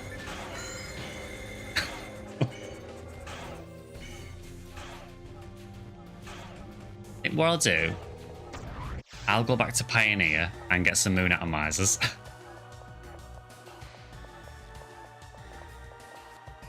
It might be something like 1 in 1 mil. I mean, for the things you can trade it for. I don't think PB is a big concern, Slingshot.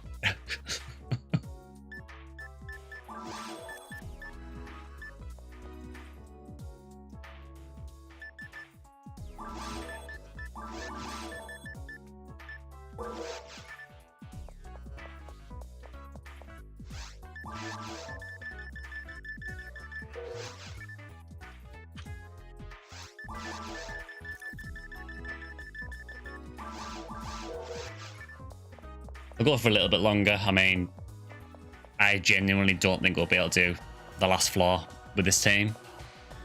Because the last spawn is just ridiculous. It's just unfair.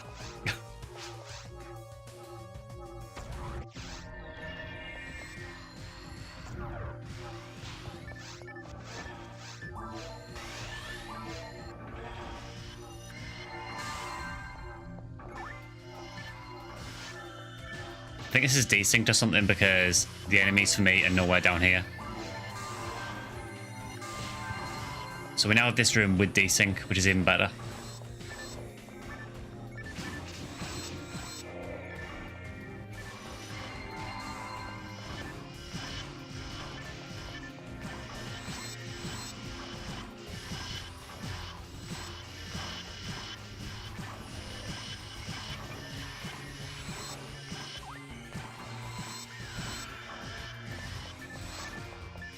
Yeah, this room is just awful.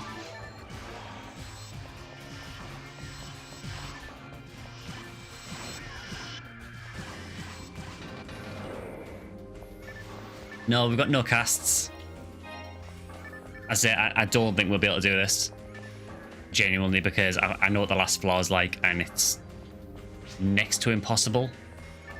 Frozen shooting keeps missing. Yeah, I think it's just because of the evade on some of the enemies here.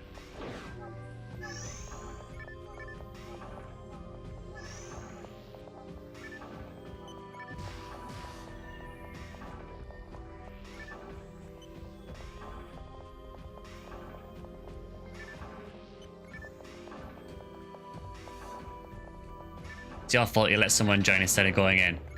Yeah, I mean, to be fair, you were the one that recommended us to do Twilight.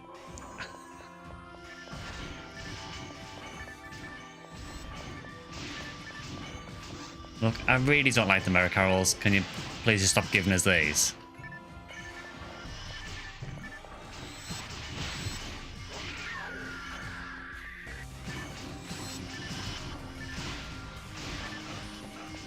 I think I'm going to start a petition to just remove all types of mirror carol from the game.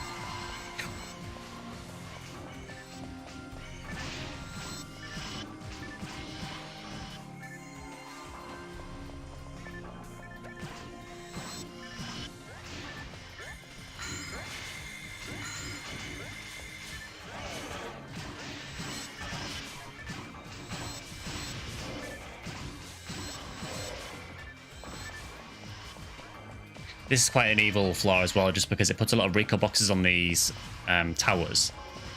And quite often the recall boxes will distract your aim.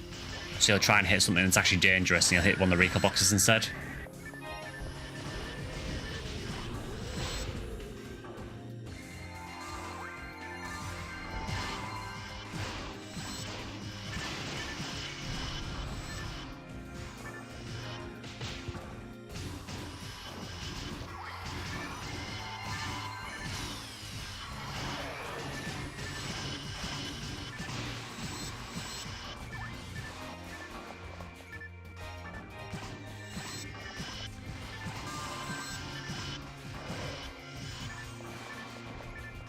There's so many ill girls in this floor. And there's a miracle at the back as well.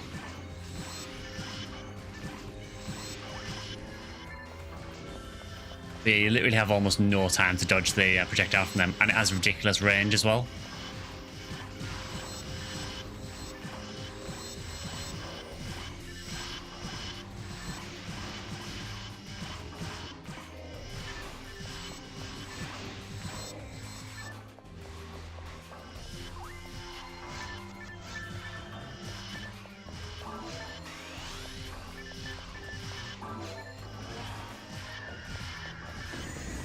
Good time to not bring Holy Rare.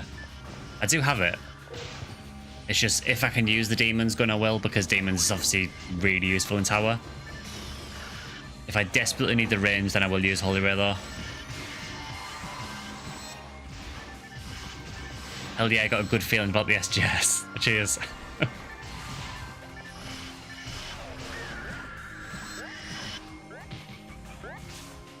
That was a very sneaky mirror carol. And we do have Paralyze. The downside is that if I Paralyze, then I'm using Demons less. But honestly, maybe it's worth it for this. We'll try it for a bit. Unfortunately, it has no hit.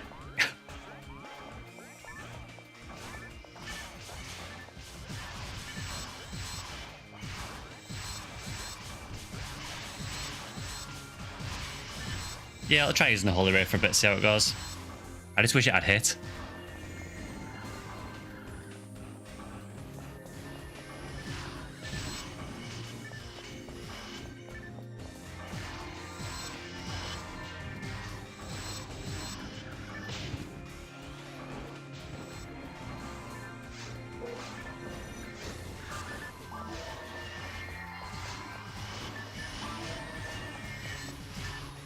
Yeah, there's just a lot to process in this quest. It's kind of hard to keep an eye on everything.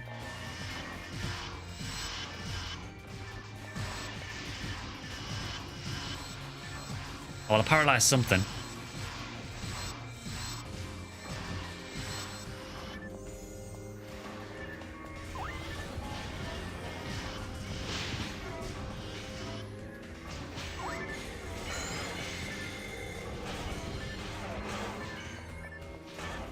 Yeah, I really do not like these guys though. Somehow managed to paralyze one of them. Worst thing is I can't alter my aim to hit that one behind me. I'm stuck locked onto this one.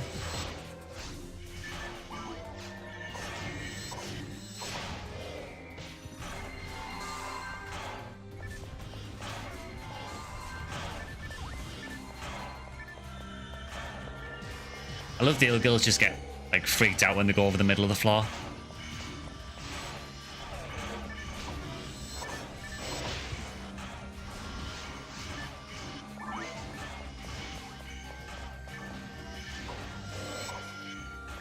Unfortunately, I will probably have to end the stream in a few minutes, so I don't know if we're going to actually complete this.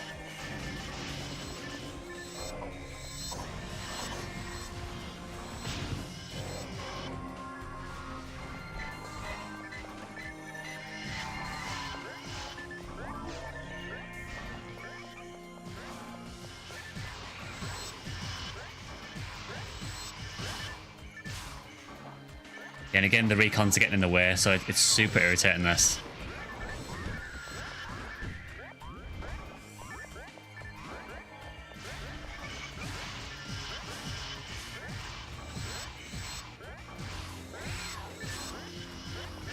Yeah, we tried. I mean, we could try any stream, really. It's just, honestly, we just don't have the right party composition for this as well.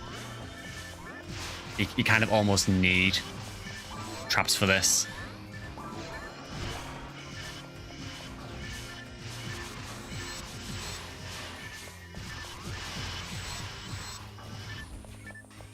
I genuinely think that the best party composition for this is probably 3 cast rangers and a force.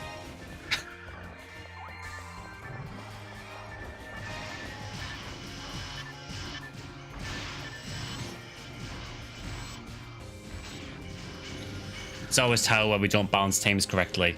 I mean, I did open it to anyone, for anyone to join. Yeah, I think, like I say, I'm going to have to end the stream in a couple of minutes. I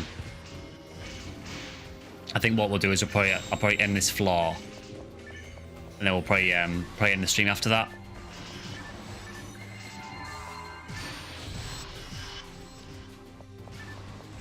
Just because I know the last floor takes forever as well. It's a load of spawns, and we probably have to inevitably restock at Pioneer several times as well.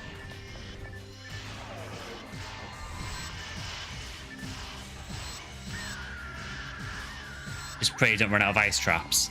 Yeah, I mean, I suppose you can just go back to Pioneer if you need to restock. It's just the freeze traps are just so invaluable for this. Just to completely lock the spawns down.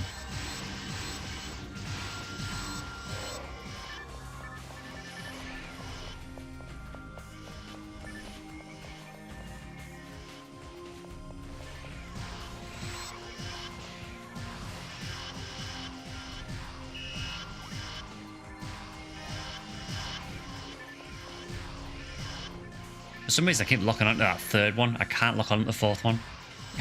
There we go.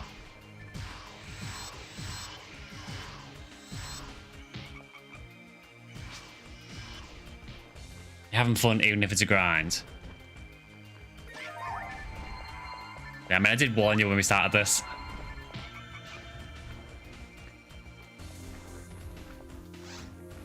At least you could see some of it. So die here often, yeah, quite a bit actually.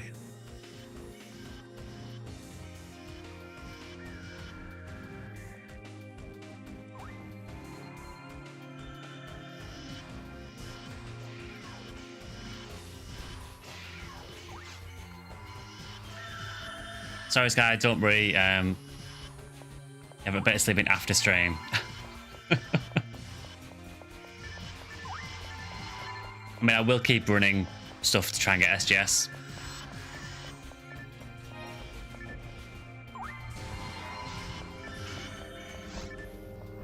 Room needs a caster run in and just lay down a trap. Yeah, exactly.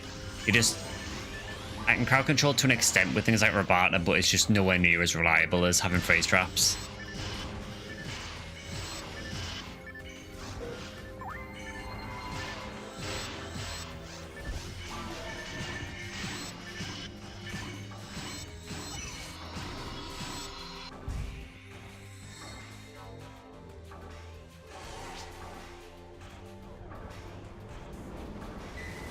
But at least you got to see Twilight Sanctuary anyway. It does get worse on the last floor. The last floor is literally, the entire floor is just full of monsters and you just can't even see any floor. It's an incredibly unfair quest. But it is great for hunting pretty much anything from tower. If you've got like a team that is, you know, sort of like a well-balanced team, I guess. But obviously we've got crowd control here to an extent with, you know, frozen shooters and so on. But it's just, yeah, I'm pretty sure that you kind of almost need a cast for this.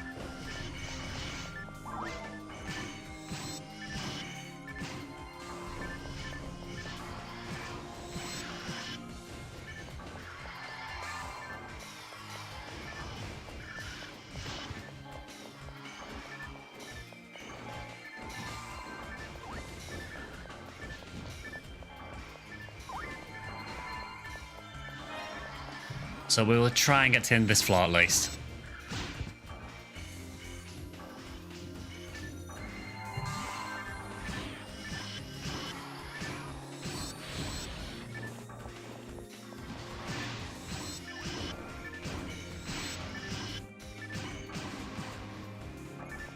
Thought we did do well yesterday on this quest. We did, I can't remember our party composition offhand yesterday. I know obviously there was me and you, so we had Hugh Newell and Hugh Cast. I think it was Drac, wasn't it, on his Fomar, I think? I want to say. I think.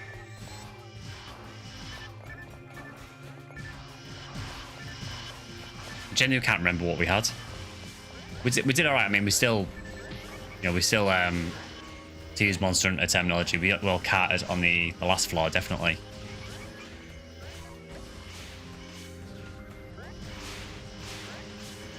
Yeah, so we had level 30 text, traps, and damage. 4-mar and Raycast, yeah, fair enough.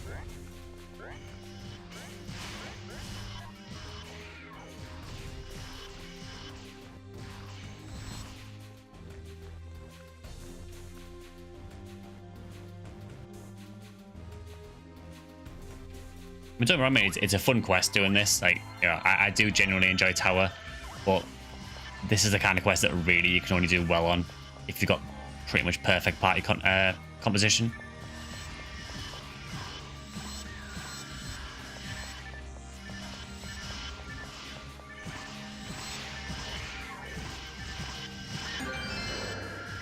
Well, I ended it with getting a badge drop.